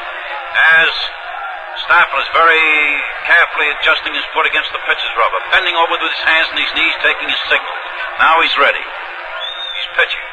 Post hit a ground ball down at Boyer at 3rd, who flipped it off to Richardson at 2nd, forcing Coleman at 2nd. The Reds are retired in the 6th inning, and in the 6th inning, Cincinnati no runs, 1 hit, and a man left. They have 1 run, 5 hits, 5 left for the 6 turns at bat, and so at the end of the 6th inning, the score is the Cincinnati Reds 1, the New York Yankees nothing. Say, how lucky do you feel right now? Well, you may be luckier than you think. Chrysler Corporation is offering 180 brand new cars free during October open house, and one of them may be yours. It's an open invitation to see the new cars and sign up to win one. If you own a car, any make or model, any year, you could be one of the lucky winners. To qualify, all you have to do is come in and register with any authorized dealer who sells Plymouth, Valiant, Dodge, Lancer, Chrysler, or Imperial. That's all there is to it, but remember, you have to register by October 31st. Visit your dealer during October open house. Why not tonight? You may win a brand new 62 car from Chrysler Corporation. Free car offer void in Nebraska, Wisconsin, Florida, Canada, and wherever else prohibited by law. All right, here we are back at Crosley Field in Cincinnati for the 3rd game of the World Series. Waite Hoyt, who along with Bob Wolff. There's a very interesting thing. You know, they're building a superhighway just beyond the center field wall here at Crosley Field. And, of course, there are tractors and cranes and different construction equipment. And they are serving at the moment as temporary seats for a lot of folks who couldn't get in. And they're sitting on the cranes and on the tractors and on the hauling trucks over there, getting a peek over here at the World Series over the center field wall. Tony Kubek leading off now in the top of the 7th with Perky in action. He pitches to Kubek. That's low. Ball 1. This is the top of the 7th inning, and the Reds are leading 1-0. Kubek starts the meat of the batting order, we might say, up there with Kubek, Maris, and Mantle due at the plate in this inning. Kubek batting left-handed. Breeze at third base is playing him shallow. The left-handed batter, the pitch to him now. There's a ball hit in the center field for a base hit. As Kubek laid a base hit in the center, Pinson recovered the ball, got it back to Casco at second base. That is the second hit for the New York Yankees. Second hit of the ball game. Puts Kubek on first base, no one out. In the top of the seventh inning, the fans are beginning to be a little anxious now here in Cincinnati as Roger Maris, the great home run hitter, comes up there. He'll be followed by Mickey Mantle. Maris batting left-handed. The second base combination of Casco and Chacon. Casco the shortstop, and Chacon got together out there on who would cover in case a ball was hit to the infield. Freese is playing in front of third. Perky is taking signals from Johnny Edwards, the catcher. Perky is giving Kubek a look on first base as the Cincinnati right-hander pitches. The ball is hit in the air out there in center, and Pinson is making the run for it. Goes over into left center, made the catch, and Maris is out. Bringing up Mickey Mantle. Now we have a couple of right-handers warming up in the bullpen. Ken Hunt is warming up for the Reds, and also Jay Hook. All right. The score is Cincinnati 1 run, 5 hits, no errors.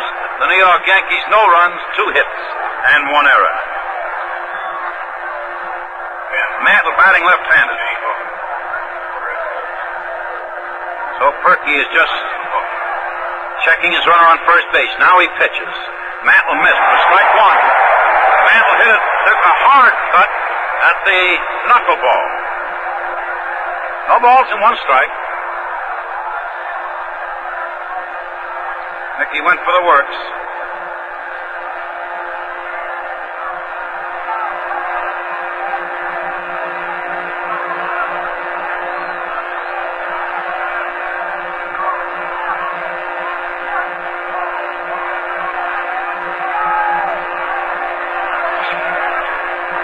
Another pitch. Mantle hit a little foul ball over here toward the Reds bench, but it could not be caught as Edwards slid after the ball and slid right into the Yankee bench, into the Reds bench. He took a tremendous sprint and then slid after the ball, and he slid right down the steps. He didn't hurt himself. He's up on his feet and back in the catcher's box. Tomorrow's pitchers will be the same pitchers who open the series. For the New York Yankees, Whitey Ford. For the Reds, Jim O'Toole.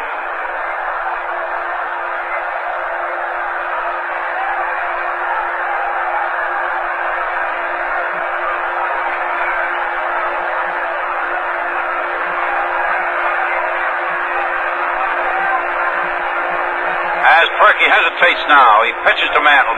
It bounced off the glove of Edwards into the bench, and Kubek, who had taken second, has only allowed 1 base. It goes as a pass ball for Edwards. Now, you see, before the ball game here, they were talking about, even Edwards said himself, he intended to use the oversized, the king-size catcher's glove to try to catch these knuckleballs, but I see that he must have switched along the line somewhere because he's not using it. 1 ball, 2 strikes, 1 and 2 on Mantle. Kubek on second via the pass ball route.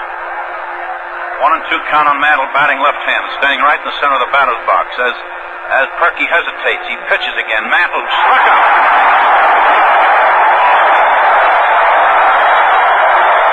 Kubek still on second. And Perky's second strikeout.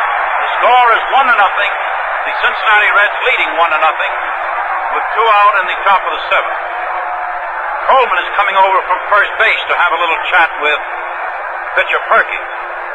You know, the excitement is so intense and varied here. You know, the Yankees have been in this thing so much that they remind me of sort of Park Avenue business tycoons making another business deal, you know. And they approach it with a sort of a suavity and a metropolitan demeanor. For the Reds, it's like a young man making his first big deal, you know. And they're all really excited. The pitch now to Yogi Berra. That's low. Ball 1. 1 ball, no strikes. 1-0.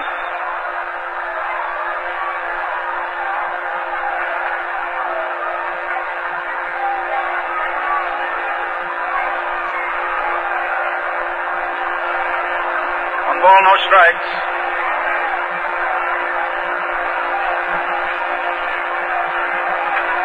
This is the 12th series for Yogi Berra. This is World Series number 12 for him, so he's not exactly short of change.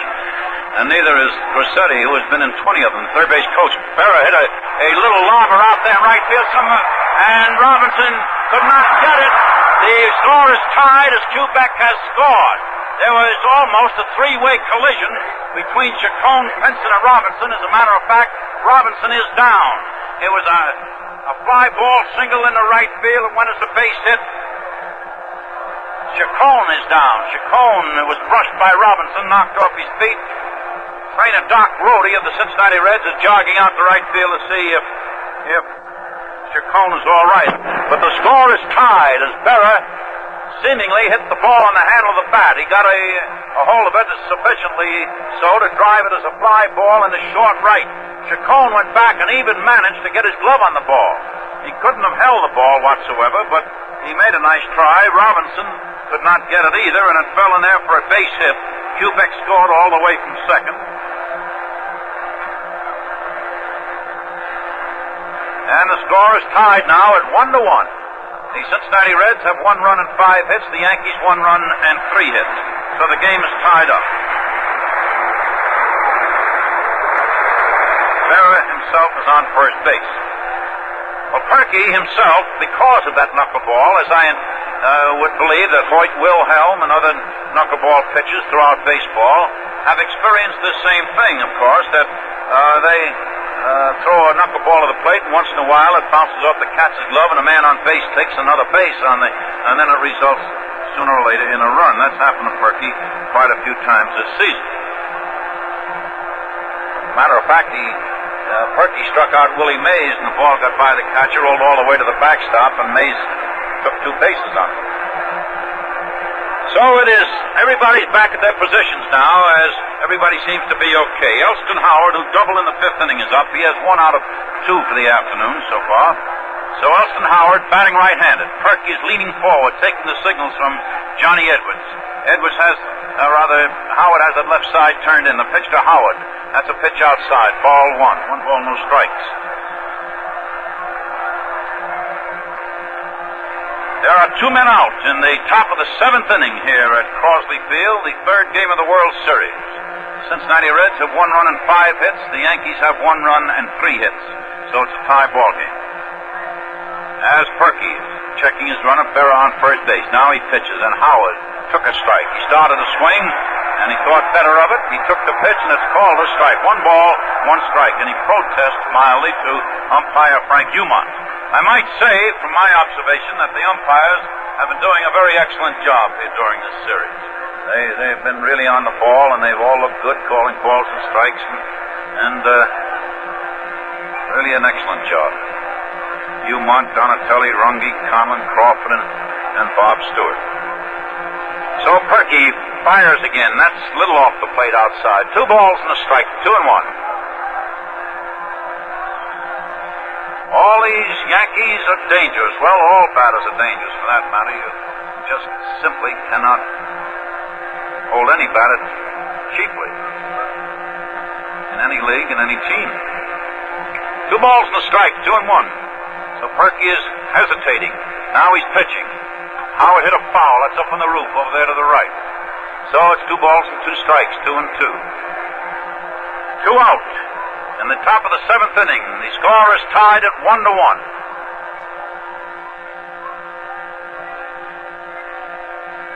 Perky is preparing another ball out there now. Perky always takes his glove off and puts it under his left arm as he rubs the ball up. Then he has a little mannerism. After he pitches the ball, he always taps his glove with his fist after he throws the ball. 2 balls, 2 strikes, 2-2. As Perky is ready to go again, and now he pitches. Howard fouled it against the backstop. 2 balls, 2 strikes, 2-2. Funny what strange mannerisms you can get in, what strange superstitions you can become part of you. For instance, when I was pitching, I could never step on the foul line coming in or going from the pitcher's mound and going back to it. I always put my glove a certain way, face down or a palm downward, see? 2 balls, 2 strikes. Perky taking the sign again from Edwards, and Bob's bracing himself, ready to pitch. He does. That's a high fly ball.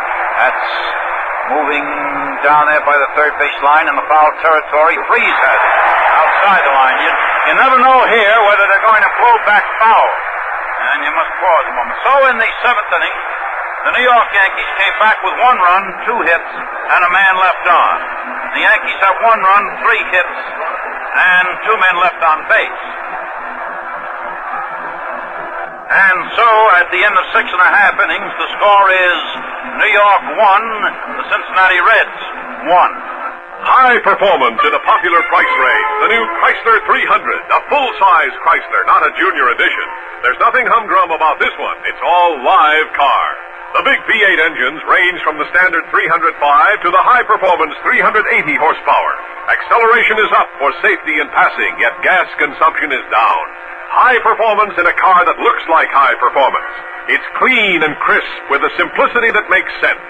See the Chrysler 300, a high-performance sports series in a popular price range. One of the live new cars from Chrysler Corporation. And it's simply beautiful. Looks like it's gonna be a Chrysler year. See your Chrysler dealer during October open house. Lead off the bottom of the 7th inning, and the score is 1-1. The Yankees with 1 run, 3 hits. The Cincinnati Reds, 1 run, 5 hits. The Yankees have made 1 error. The Reds have made none. Gene Freeze will lead off. All right, we'll pause here 30 seconds for station identification. Are you mixing with the best? Saratoga Vichy with the yellow label. It outsells all the rest. The genuine Vichy with the yellow label. Tastes better tonight. Feel better tomorrow. Saratoga with the yellow label.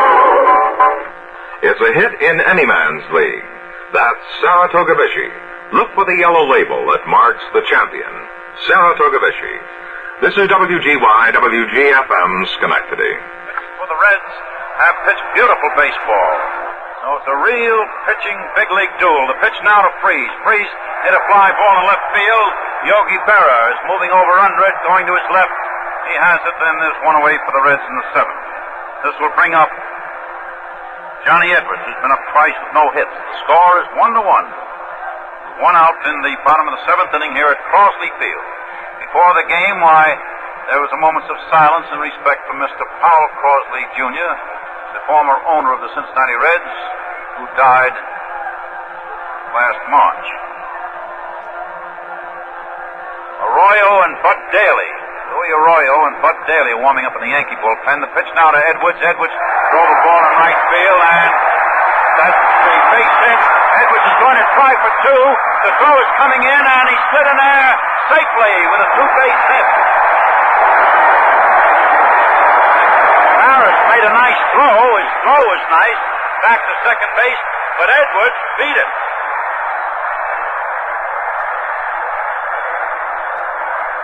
And that's Edwards' 3rd hit of the series. In 7 turns at bat. And he has driven in 2 of the Cincinnati runs in this series. Edwards is on second. Perky is the batter now. Bottom of the 7th. 1 man out here at Crosley Field. The score is tied. 1-1. Bill Stafford hesitates. Pitches to Perky, who took it low outside. Ball 1. Now, of course, it would be rather difficult for Edwards to score if a single is made, as the outfield is playing very shallow. The Yankee outfielders, Berra, Mantle, and Maris, are playing very shallow. Another pitch to Perky. That's in there, strike 1. 1 ball, 1 strike, 1 of each.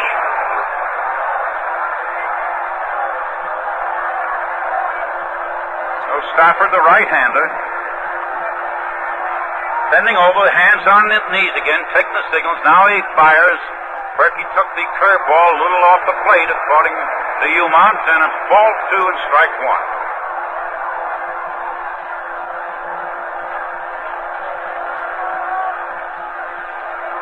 2-1 on Perky.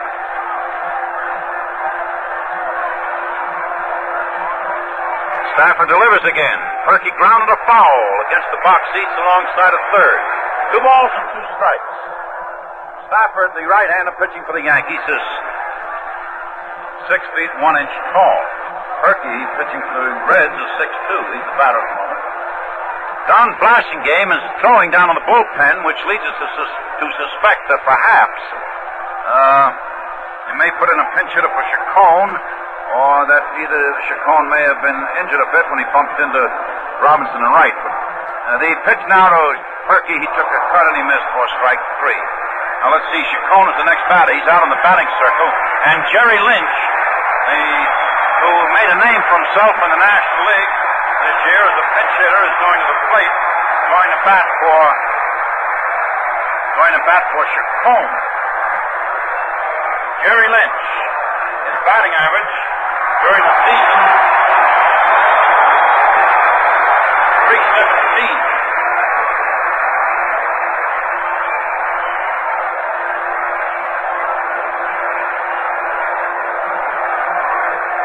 .315. Gave him 2 points too many. Lynch has been to the plate 1 time so far in this series, been up once with no hits. They're walking Lynch perfectly. Ball 1. They're putting him on. Ball 2.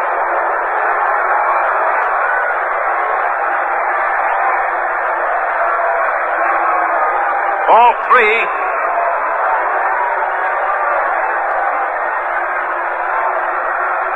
Stafford pitching outside. Ball 4. And Lynch has an intentional pass. The score here at Crossley Field is 1-1. 2 out in the bottom of the 7th inning. The batter is Eddie Casco. The Reds have 1 run and 6 hits. The New York Yankees 1 run and 3 hits. Now Blasingame will run for Lynch. Blasingame is running for Lynch.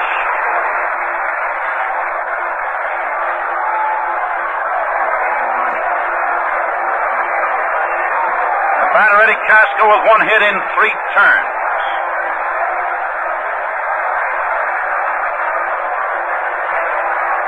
Bottom of the 7th, 2 out. Stafford is hesitating. The pitch to Casco over the plate. Strike 1 call.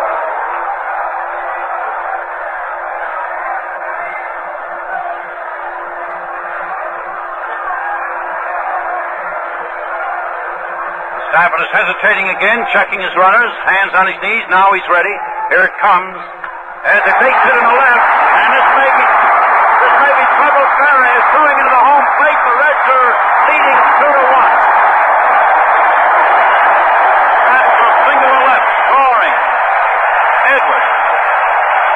Reds now have 2 runs, 7 hits, no errors. The New York Yankees 1 run, 3 hits, and 1 error.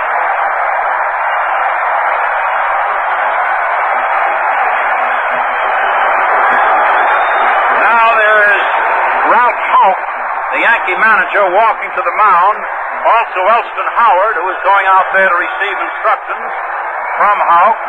There have been 2 left-handers warming up in the Yankee bullpen. Louis Arroyo, who has been their talented relief pitcher this year, and Bud Daly, who once was such a star for Kansas City, and who has a tremendous curved ball.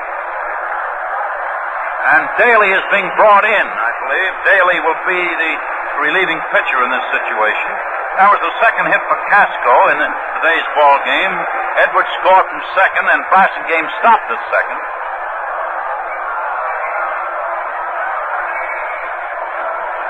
Casco's on first, and now Daly is the batter. They brought him in the pitch especially to Pinson, the left-handed batter coming up next.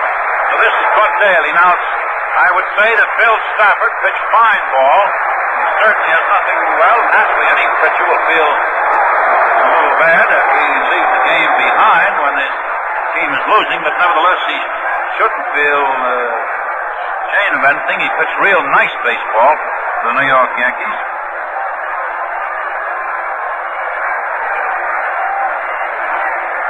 So Daly is pitching in the 7th inning with 2 men out.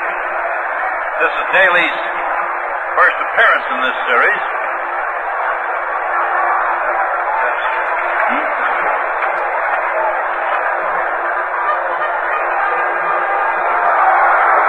Daly, and he has a tremendous curved ball. He was very effective in the All-Star game a couple of years ago.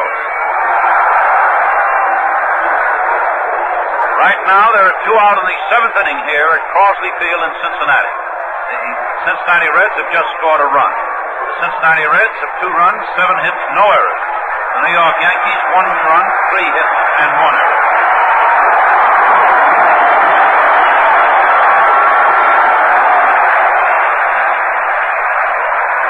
So Bud Daly, the left-hander pitching, Vader Pinson up to the plate. Bud Daly for the Yankees was in 40 games this year. He won 12 and lost 17, but nevertheless, he's a very excellent pitcher. Daly ready to pitch now to Pinson. Foul ball. Pinson reached out, tried to hit the curve, and he just rolled it to the backstop. No balls, 1 strike.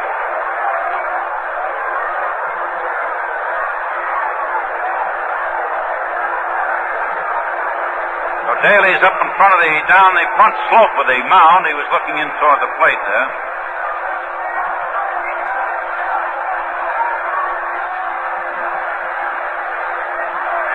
Daly's taking the signs from Elston Howard. And the left-hander is pausing. Nods his head okay. He has the signal. He agrees with the catcher. Ready to pitch. He throws. Pinson hitting a ball in right field, but foul. It started out fair enough. Twisted around and landed in the front row of the box seats down beyond the Yankee bullpen, which is down a little beyond first base and right field.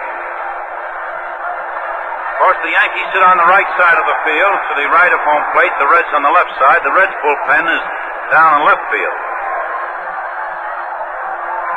So it's a no-ball, 2-strike count. Vader Pinson up, with Blasingame on second and Casco on first. The Reds are leading 2-1. Bud Daly, hands on his knees again, staring in there, taking a peek at the fingers of Howard, reading the signals. Now he's ready to pitch, checks his man on second, and he threw to second base, but Blasingame slid back there safe.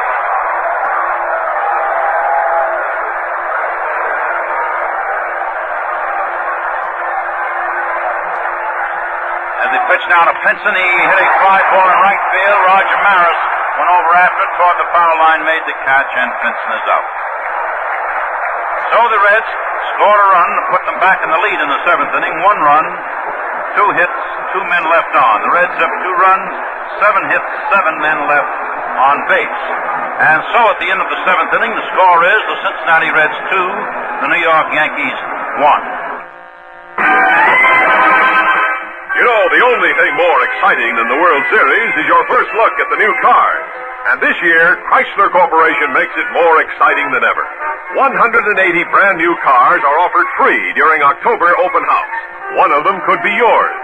30 Imperials, 30 Chryslers, 30 Dodge Darts, 30 Lancers, 30 Plymouths, and 30 Valiants.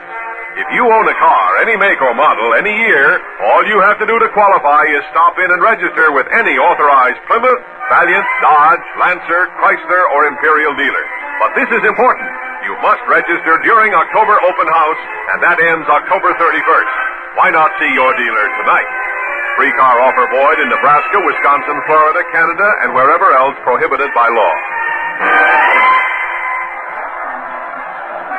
The Yankees have been unfortunate, walking batters intentionally. In the second game the other day, they walked Freese twice, and Edwards came through twice with 2 hits to score runs. Well, the succeeding batter, Lynch, today, didn't get a chance to swing as he was walked intentionally, but then Casco came through with the base hit, so it's worked against the Yankees. Now we're going into the top of the 8th inning here at Crosley Field. The batter is Moose Skowron, the right-handed batter. He's been up twice, no hits. The score is 2-1 with the Reds leading. Blasingame playing at second base in the 8th inning now as Perky's in action. He pitches. That's inside, ball 1. So the Cincinnati infield, Freese at third, Casco at short, Blasingame at second, Coleman at first, Post in left, Pinson in center, Robinson to right, Perky pitching, Edwards catching. And this is Wade Hoyt, who along with Bob Wolff is with you today. As Perky in action again. He pitches, and there's a foul ball, but that's twisting around into the box seats alongside of third. 1 ball, 1 strike. That landed in the aisle down there on third. 1 ball, 1 strike. So the Reds have their 2 relief aces down in the bullpen now. Bill Henry, the left-hander, and Jim Brosnan, the right-hander. And Louis Arroyo continues to warm up for the Yankees down in their bullpen in right field. The pitcher is due at the plate third in this inning for the Yankees. So Perky winding again, pitching. As a ball hit back to Perky. He grabs it, threw to first. 1 out in the 8th inning. The score is the Cincinnati Reds 2, the New York Yankees 1. The Reds have 2 runs, 7 hits, no errors. The Yankees have 1 run, 3 hits, and 1 error. So Clete Boyer is the batter, the third baseman, the fellow who made such brilliant plays in New York City. Batting right-handed.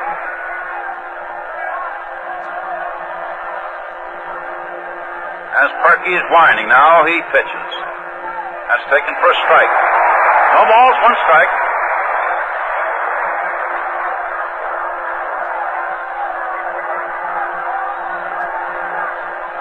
Freese is playing a little close to the line now down at third, trying to block off anything that might look like an extra base hit along the line, down alongside of third base. The Reds are shading Boyer a little left field. Now the pitch to him, he took high. That's 1 ball, 1 strike. Now, that evidently was one of those butterfly knucklers, as Boyer snapped his head around much as a fighter might if you were taking a quick jab at his head, as he pulled his head to the side a little bit. 1 ball, 1 strike. 1-1 on Boyer.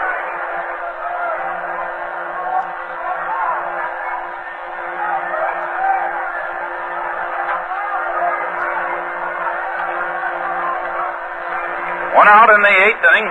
As Perky, ready, pitches. It hit the bat of Boyer and flew over into the grandstand alongside of first base. 1 ball, 2 strikes. The score is Cincinnati 2, the New York Yankees 1, with 1 out in the 8th inning. Beautiful day here, not a cloud in the sky, not a vestige of a cloud. Warm, delightful. Edwards holding the target for his pitcher now as Perky starts his windup. He throws. There's a fly ball hit alongside of first, and Coleman indicates he'll try it. He made the catch, and they're go away in the 8th inning for the Yankees. That was a foul ball. The Cincinnati Reds are leading the Yankees 2-1, with 2 out in the 8th. The Reds with 2 runs and 7 hits. The Yankees with 1 run and 3 hits. And Johnny Blanchard is the batter. Johnny Blanchard.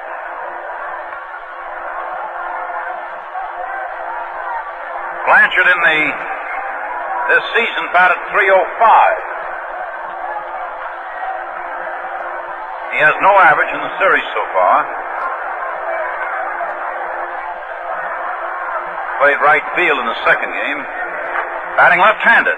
As the ball hit in the air out in right field, Robinson is moving up toward the fence, and it goes in for a home run, a pinch hit home run for Johnny Blanchard, who is making the tour around the bases, just turning at second. Now, there's another homer for the Yankees, and that puts the score at 2-2. The Yankees with 2 runs, 4 hits, and the Reds with 2 runs and 7 hits. And all the Yankees on the Yankee bench over there to the right greeted Blanchard, of course, when he came to the plate. That's Blanchard's first World Series home run, by the way. His first hit of the series, and it tied the score. This brings up the top of the batting order in Richardson. Richardson has been 3 times to plate, no hits. Now the pitch there to Richardson, that's strike 1 call. Blanchard, of course, was batting for the pitcher, Bud Daly. Yes, he parked one up there, hit the ball well, a very high one that fell over the right field fence into the bleachers. Robinson backed up as far as he could, took a leap at the ball, but there was no possibility. 1 strike on Richardson. The score is 2-2. An excellent ball game here as Perky throws again. There's a ball batted for a single and a left in between short and third. that becomes the 5th hit for the New York Yankees. The Yankees have 2 runs and 5 hits. The Reds have 2 runs and 7 hits. So Richardson is on first, and Tony Kubek, the left-handed hitting shortstop, is the batter.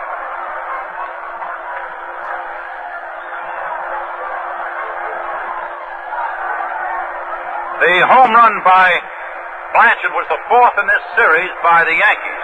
Richardson on first. Perky hesitates. There goes Richardson. He throws to second, and the man is... The ball went into center field, but is picked up quickly by Pinson. A stolen base by Richardson. Richardson has stolen second. You see, there is no doubt but what a fellow like Ralph Hoyt, the manager of the Yankees, would try to get that run that could put the Yankees ahead to second base, and doubly so because of the fact that Perky throws so many knuckleballs, which are very difficult for the catcher to handle.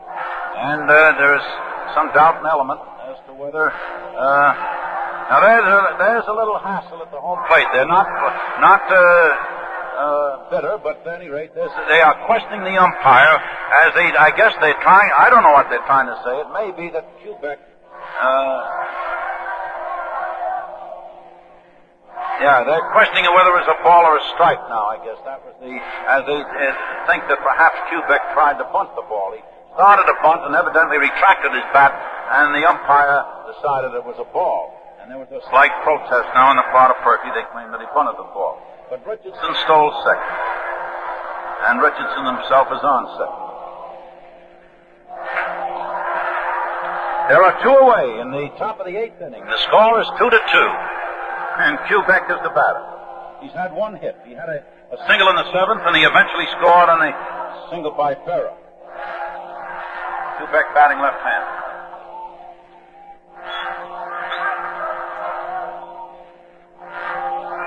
So Perky pitches now. That's too low inside, and Edwards walked after the ball on his knees. He actually walked on his knees to catch the ball off to the right of the plate, low inside on Kubek. 2 balls and no strikes. Maris is on deck.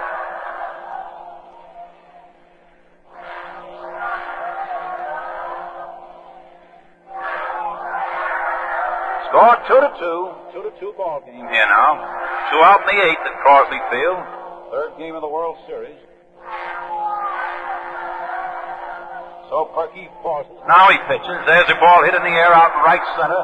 And there comes Pinson, there comes Robinson, and Pinson caught the ball. Pinson went down with it to get under the sun so as he could get his vision straightened out there. He made the catch, but in the 8th inning, the Yankees tied the score with 1 run, 2 hits, and had a man left on. The Yankees have 2 runs, 5 hits, 3 men left on base. And so at the end of 7.5 innings, the score is the New York Yankees 2, the Cincinnati Reds 2. Newport, again the price surprise, and again no junior edition. A full-size Chrysler in every way. There's full-size luxury with richly finished interiors and exteriors. Full-size comfort with a 122-inch wheelbase, stretch-out room for 6. And full-size power with a Husky 361 cubic inch engine that does its best on regular gas. And with Newport, you'll get better acceleration and use less gas. The price surprise? Newport, one of the live new cars from Chrysler Corporation, suggested retail price only $2,964 plus destination charges. And they're simply beautiful. Looks like it's gonna be a Chrysler year. See your Chrysler dealer during October open house. Well, Louis Arroyo, A-R-R-O-Y-O is the pitcher for the Yankees. In the bottom half of the 8th inning with the score tied 2-2. And of course you know that Arroyo was once a Cincinnati Red for a very brief period. He was also, of course, a Pittsburgh Pirate and at another time a St. Louis Cardinal. Robinson will be the first batter to face him. Robinson drove in one of the 2 Reds with a double, one of the 2 runs. He had a double in the 3rd. This season pitching for the Yankees, Arroyo, of course, was a very fine pitcher, winning 15 and losing 5. 3rd in pitching average in the league. He pitched now to Robinson. Robinson struck hard and he missed. Strike 1. And the Yankees have Demestri in infield. Wait a minute, just a moment here. Renner, I believe it is. Renner, they have Renner forming up and also Shelf.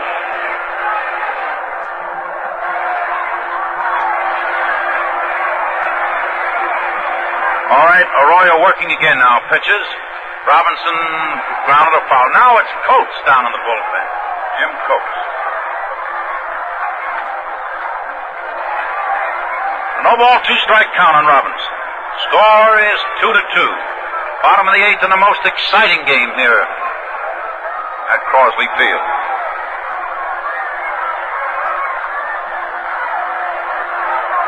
The Yankees are playing Robinson dead left field. Shifted right field behind first base, pretty wide open. As Arroyo, the left-hander, is taking his signals, winding, pitching. Robinson took the high fastball. 1 ball, 2 strikes, 1-2. 1-2, Arroyo is in action again. He pitches. That's outside with the screwball. 2 balls and 2 strikes. A left-handed screwball breaks down and away from a right-handed batter. 2-2. The score is 2-2. The Yankees 2, the Reds 2. No one out in the bottom half of the 8th inning.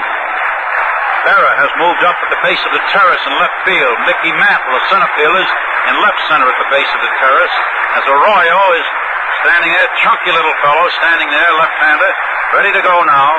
Here he comes. Robinson fouled it against the backstop. 2 balls, 2 strikes, 2-2.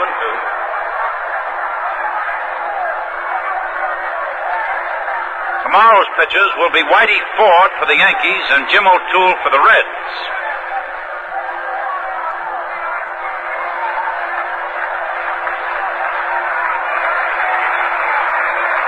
Arroyo hesitates. Here he comes. That's outside. That brings it up to 3-2. A 3-2 count on Robinson. No one out the bottom of the 8th inning. Score 2-2. The official paid attendance today, officially paid here at Crosley Field, 32,589. The official paid attendance, 32,589. Arroyo stands stationary, taking his signs from Howard. Now he's ready. The left-hander pitches. Robinson struck out with a cut and miss.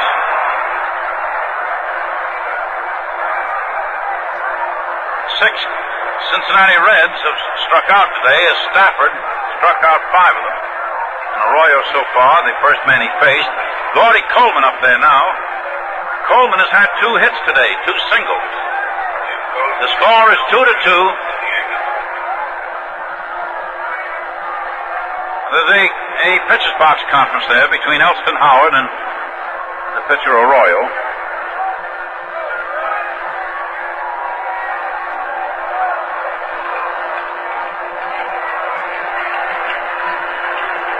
You know, with the score tied at the moment, why, Louis Arroyo has taken over the responsibility for the win or the loss. He could either be, right at this point, the winning pitcher or the losing pitcher. Now Coleman is up. Arroyo looks him over. Here he goes. There's Arroyo in action. Pitches. There's a foul ball up on the roof down in left field. So that's no balls and 1 strike.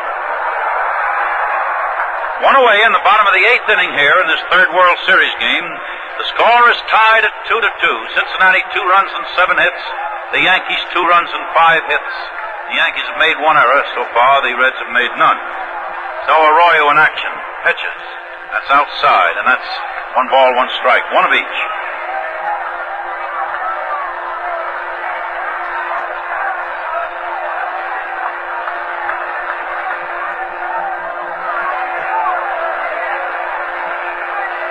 Clete Boyer at third. Well, the pitch now to Coleman is strike 2.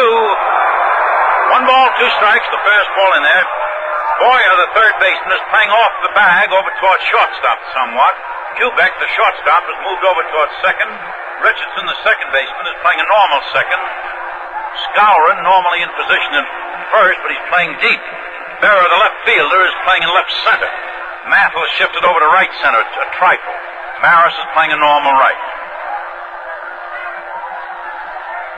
So Arroyo working again. There's a pop-up. There's a foul behind the plate. Elston Howard is coming back after it. Made the catch, and there are 2 Reds away in the 8th inning. The score is 2-2. Wally Post up now.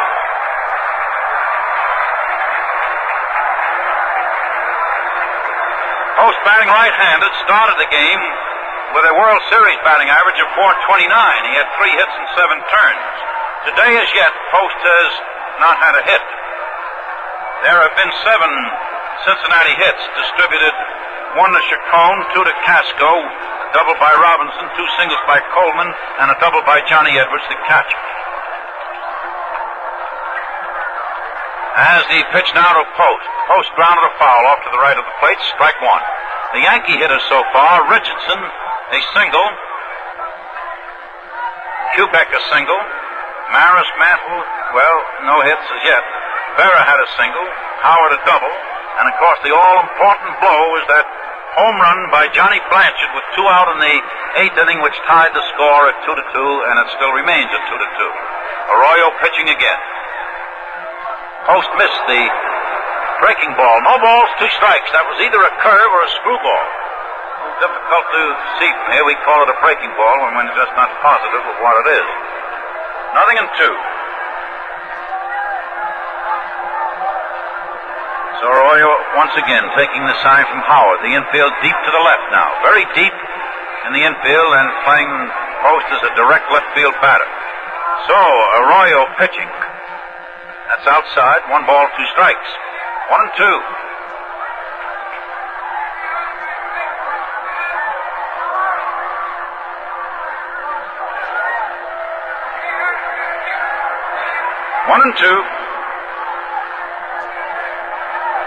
Arroyo bends forward, taking the signals. Now he's winding, pitching. Post grounded a ball down to Boyer at third, who grabbed it, threw to first base, and Post is out at first, and the Reds are out in the 8th. In the 8th inning for Cincinnati, no one a base. In 8 turns, the Reds have 2 runs and 7 hits. And so at the end of the 8th inning, the score is New York 2 and the Cincinnati Reds 2. This is WGY, WGFM, Schenectady. Being played at Crosley Field in Cincinnati today. Roger Maris is the leadoff batter in the 9th inning as Perky pitches. Strike 1 call. The score is 2-2. The Cincinnati Reds have had 2 runs and 7 hits. The Yankees have had 2 runs and 5 hits. The Yankees have made 1 error, and the Reds have made none. The Yankees have left 3 men on. The Reds have left 7 men on. As Perky in action, pitches to Maris. Maris took a low knuckleball, and that's 1 ball, 1 strike, 1 of each. Maris batting left-handed. 1-1, they're playing Maris at dead right field. Hitter Pinson is up on the terrace in center. You fans unacquainted with Crosley Field, that's an incline that starts 25 feet short of the fences and rises gradually, a distance of about 7 feet in the air. Another pitch now to Maris. That's high inside. 2 balls and a strike. 2-1. 2 balls, 1 strike.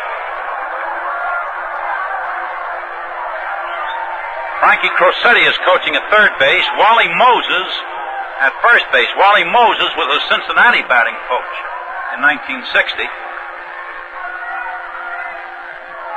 So Perky ready to go. Now he pitches. There's a ball hit out in right field, and there goes the home run for Roger Maris. His first hit of the series, and it's a home run. And the 6th home run hit by the Yankees in this World Series. Maris' first hit of the series. As he tagged one up in the right field seats, making the tour around the bases, just crossed the plate to receive a handshake by Mickey Mantle. And the Yankees are leading 3-2. That was the Yankees' 6th hit. They have 3 runs and 6 hits. The Reds have 2 runs and 7 hits. This is Mickey Mantle batting now, following Maris.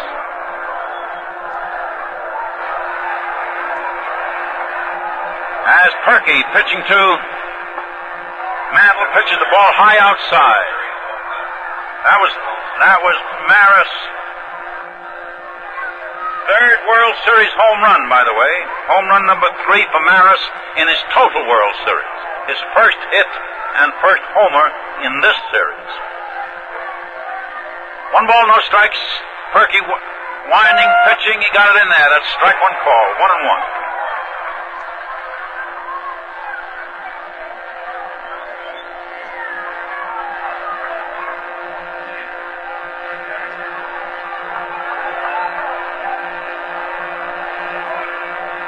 One ball, 1 strike. Perky's taking the signs from Edwards, pitching again now. That's outside. 2 balls and a strike, 2-1.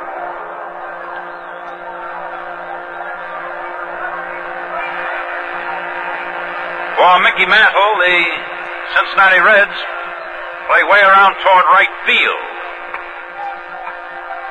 With Freeze off at third, Casco, the shortstop, almost behind second. Flashing Game's playing a normal second, more or less. Coleman along the line behind first. There's a strike as Perky got it in there, and Mantle took a tremendous ripple at the pitch, and he missed. Went all the way around with all his power. 2 balls and 2 strikes. Wally Post, the left fielder, is playing over in front of the scoreboard. That's in left center field. Pinson is playing more or less on a dead line from the home plate. He hasn't shifted a great deal. Robinson is up on the terrace in right field. Henry and Brosnan are warming up for the Reds down in their bullpen. Another pitch to Mantle. That's just off the plate. That's 3 balls and 2 strikes.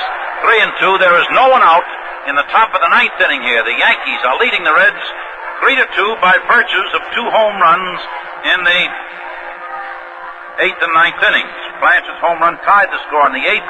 Maris' home run in the 9th put the Yankees ahead 3-2. The Reds were leading 2-1 going into the top of the 8th inning. The pitch now to Mantle. Took a cut and he missed for strike 3. So Mantle struck out. Perky's 3rd strikeout, by the way. With Yogi Berra coming up. Yogi walked in the 2nd. He struck out in the 5th. Then he hit a fly ball single in the right field in the 7th to drive in Kubek, who had singled earlier in the inning with the Yankees' first run. So the Yankees have scored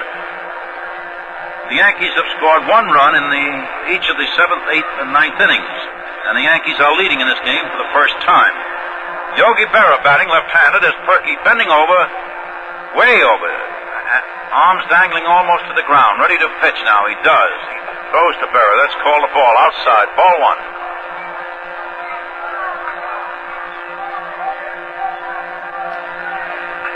The Yankees have 3 runs, 6 hits, and an error, and the Reds have 2 runs, 7 hits, no errors.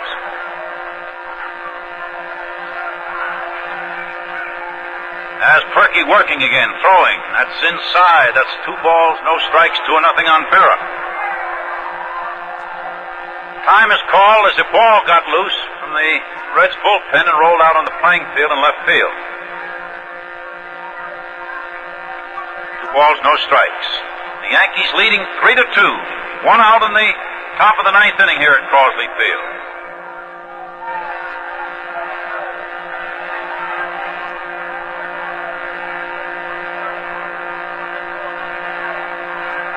So Perky pitches again. The ball is bounced foul down past Wally Moses. That's 2 balls and 1 strike. The Yankee power asserted itself here this afternoon. Blanchard, who has won a number of games for the Yankees with his home runs and hitting a great deal in the clutch, and of course that great home run hitter for the Yankees, Roger Maris, came through when they needed his homer the most in the top of the 9th inning here. The Yankees are leading 3-2. 1 out in the 9th. Perky pitching to Berra. Berra took a cut and he rolled a foul to the backstop. 2 balls, 2 strikes. 2-2.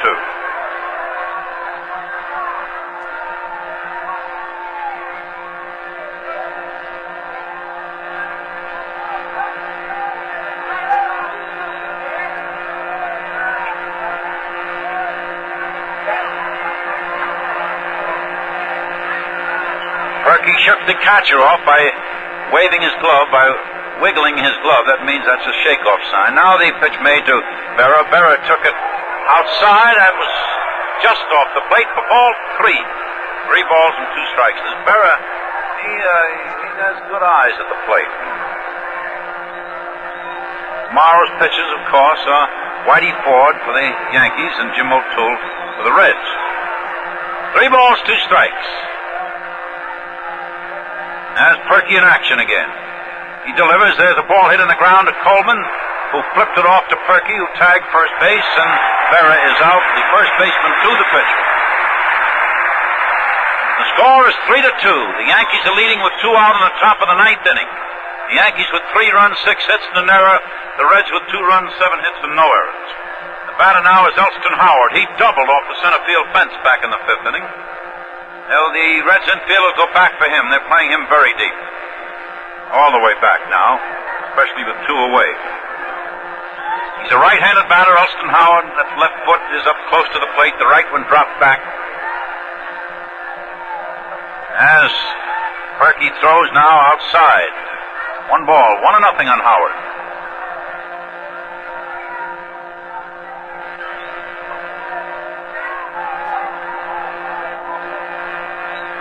One ball, no strikes. Perky's bending forward, getting his signals again. Here he goes. He pitches. Strike 1. Foul tip, that one. 1 ball, 1 strike.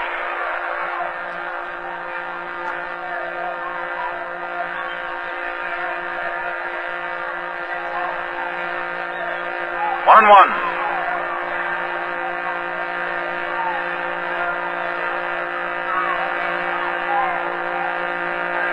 Perky's taking signals again. He's winding, twisting around, throwing. Strike 2. Howard chased a low knuckleball. 1 ball, 2 strikes. 1 and 2. I would say for the most part that great part that this boy Edwards so far has been handling those knuckleballs of Perky pretty deftly. I mean, he's done a good job on that. That's a tough pitch to catch. 1 ball, 2 strikes. Perky working, throwing. There's a ball bounced down to Coleman, who made a nice stop over near the line, tossed again to Perky, and Howard is out at first. So in the 9th inning, the Yankees grabbed the lead on that home run by Roger Maris. The Yankees had in that inning 1 run, 1 hit, no one left on. They have 3 runs, 6 hits, and 3 left on to show for 9 turns at bat. And the score right here, the New York Yankees have 3 runs, 6 hits, and 1 error. The Cincinnati Reds, 2 runs, 7 hits, no errors. And now the Reds are faced with a tremendous task with the bottom end of their batting order coming up. The bottom end coming up in Freese, Edwards, and Perky. Consequently, there'll probably be some pinch hitters along the line here. And it will be perhaps Cardenas who may bat for Edwards or Perky, one or the other. So we may see some pinch hitters with Gurnett and those fellows coming up now.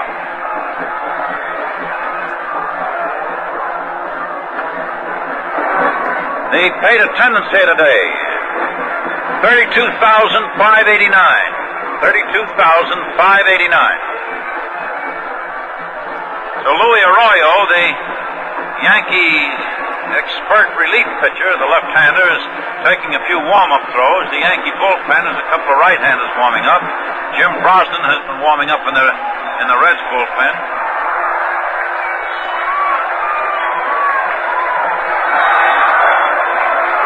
So Gene Freese is just scraping at the dirt. The umpire is dusting off the plate. The last of the 9th inning here at Crosley Field is about to start, with the Yankees leading 3-2. The Yankees have 3 runs and 6 hits. The Reds have 2 runs and 7 hits.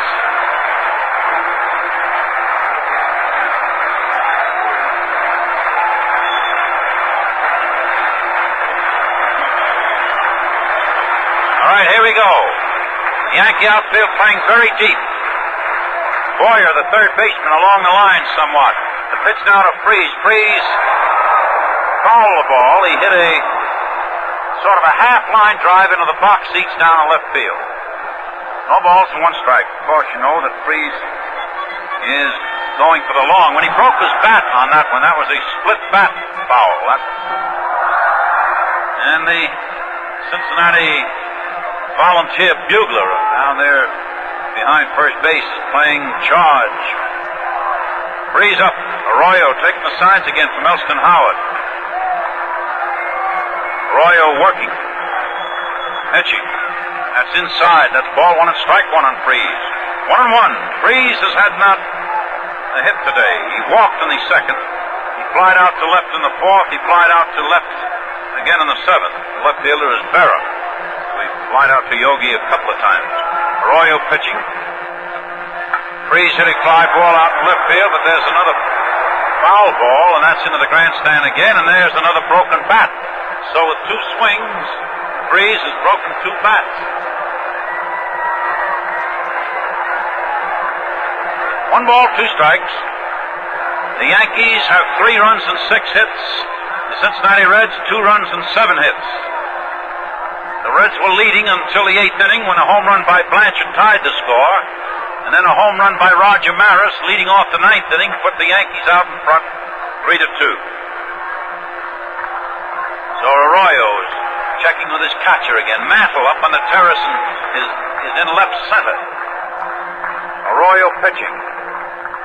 There's a ball bounced foul. It's rolled into the Cincinnati bench over there to the left. 1 ball and 2 strikes. They're giving Freeze pretty much of center field. They're not covering that territory so much because they are confident that Freeze is trying to hit the ball off that screening atop the left field wall. Another pitch.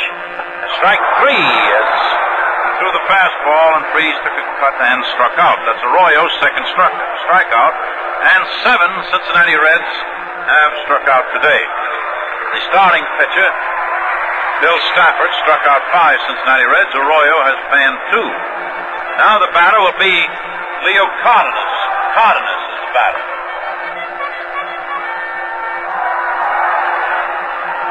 Cardenas has had no hits in the series so far. During the season, Cardenas batted .308 during the season.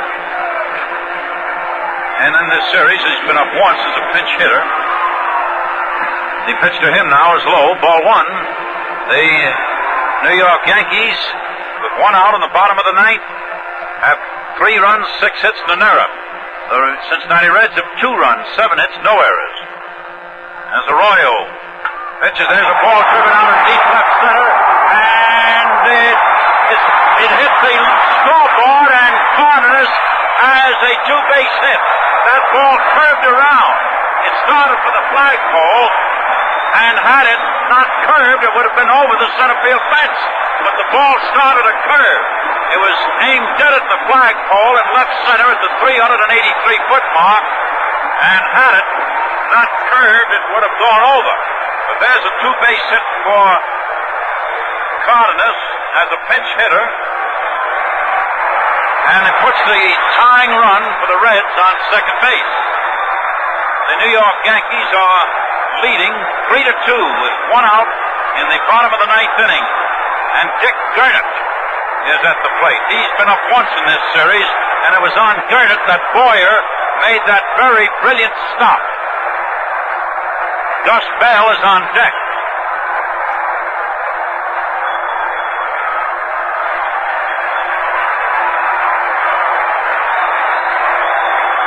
So Gurnett batting in the 9th inning. 1 man out, the tying run on second for Cincinnati. The pitch to Gurnett is inside low, ball 1. So the fans are all excited here now, and promptly so.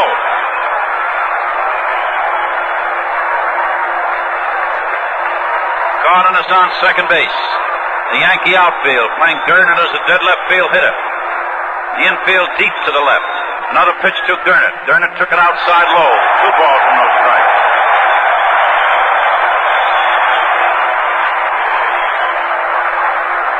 Blassingame is due at the plate after Gurnett, but Gus Bell has the bat in the batter's circle.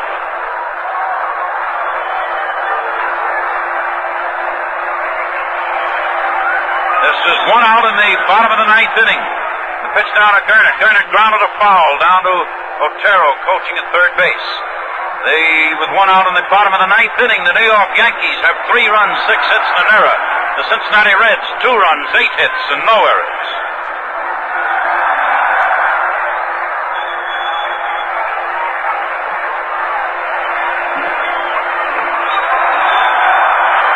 Two balls and a strike on Gurnett as Arroyo looks his batter over. The left-hander ready to pitch. He does. That's too low, and that's ball 3. 3 balls in strike. 3-1 on Gurney.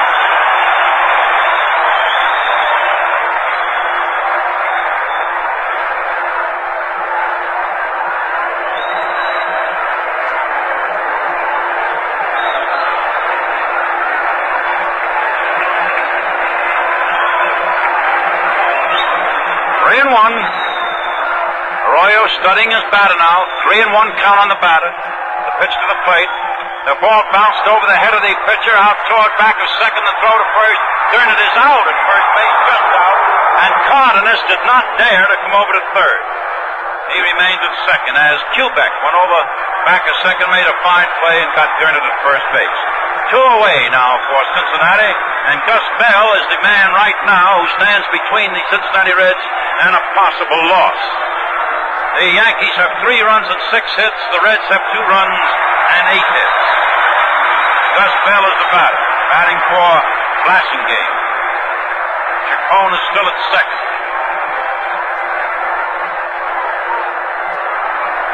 This is Bell's first time at bat in the series.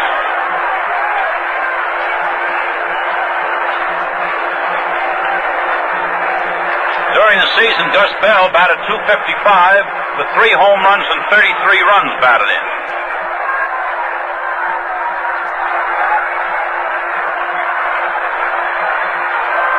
Bell batting left-handed. Cardenas on second, 2 out. The bottom of the 9th. The pitch to Gus. Gus hit a ball off the hand of Arroyo. Arroyo picked it up to first. The game is over, and the Yankees have won the 3rd game of the World Series, 3-2. And so the final score is the New York Yankees, 3 runs, 6 hits, 1 error. The Cincinnati Reds, 2 runs, 8 hits, and no errors. In a moment, we'll review the highlights of the game for you. Don't miss your chance to win a brand new 62 Chrysler Corporation car. Stop in at your dealers now and sign up to win one during October open house.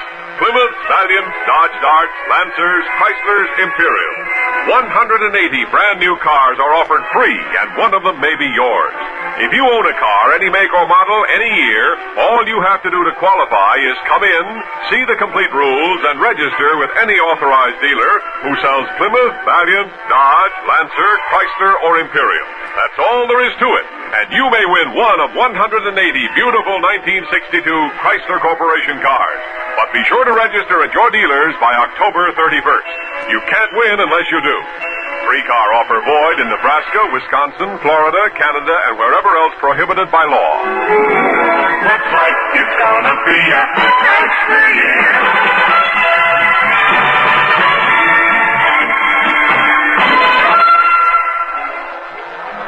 And now Bob Wolff will review the highlights of the game for you. Right, Waite. And there are some strange and unusual proceedings in this afternoon's thriller all the way. Strange but true is the fact that Roger Maris, with his first hit of the series, won the ball game for the New York Yankees with a 9th-inning homer to give the Yankees their 3-2 victory. And also unusual and certainly exciting to all the fans is the fact that Cardenas almost tied the ball game with a long blast which was high up off the scoreboard.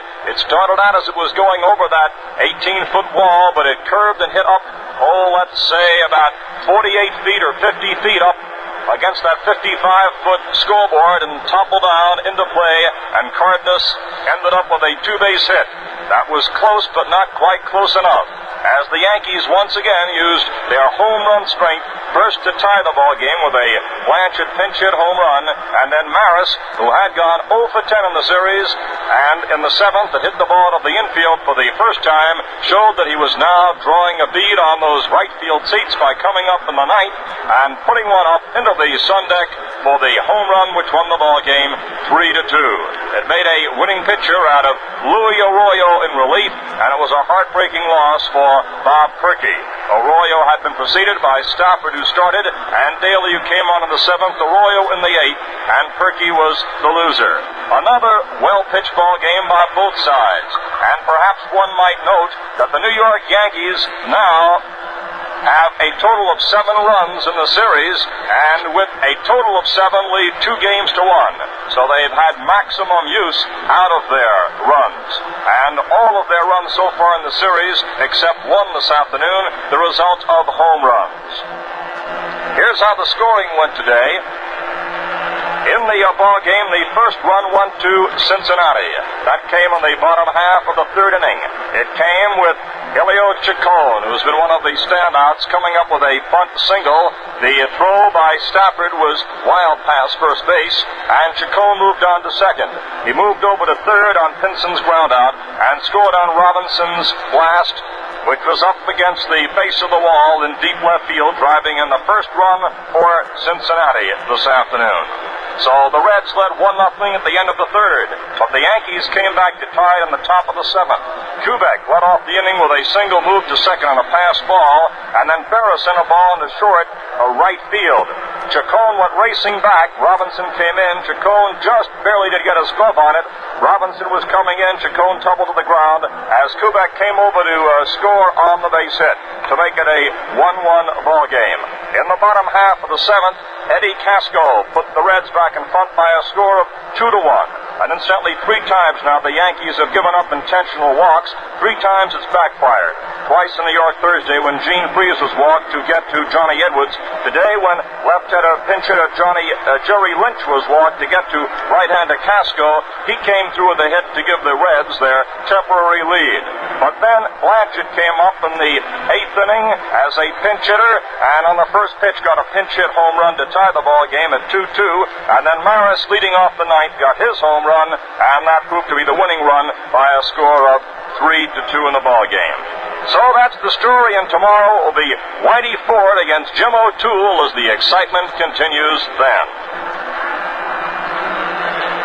That wraps up the 3rd 1961 World Series game. Our engineer has been Harry Alexander. Our producer, Len Dillon. And now this is Bob Wolff speaking for Waite Hoyt.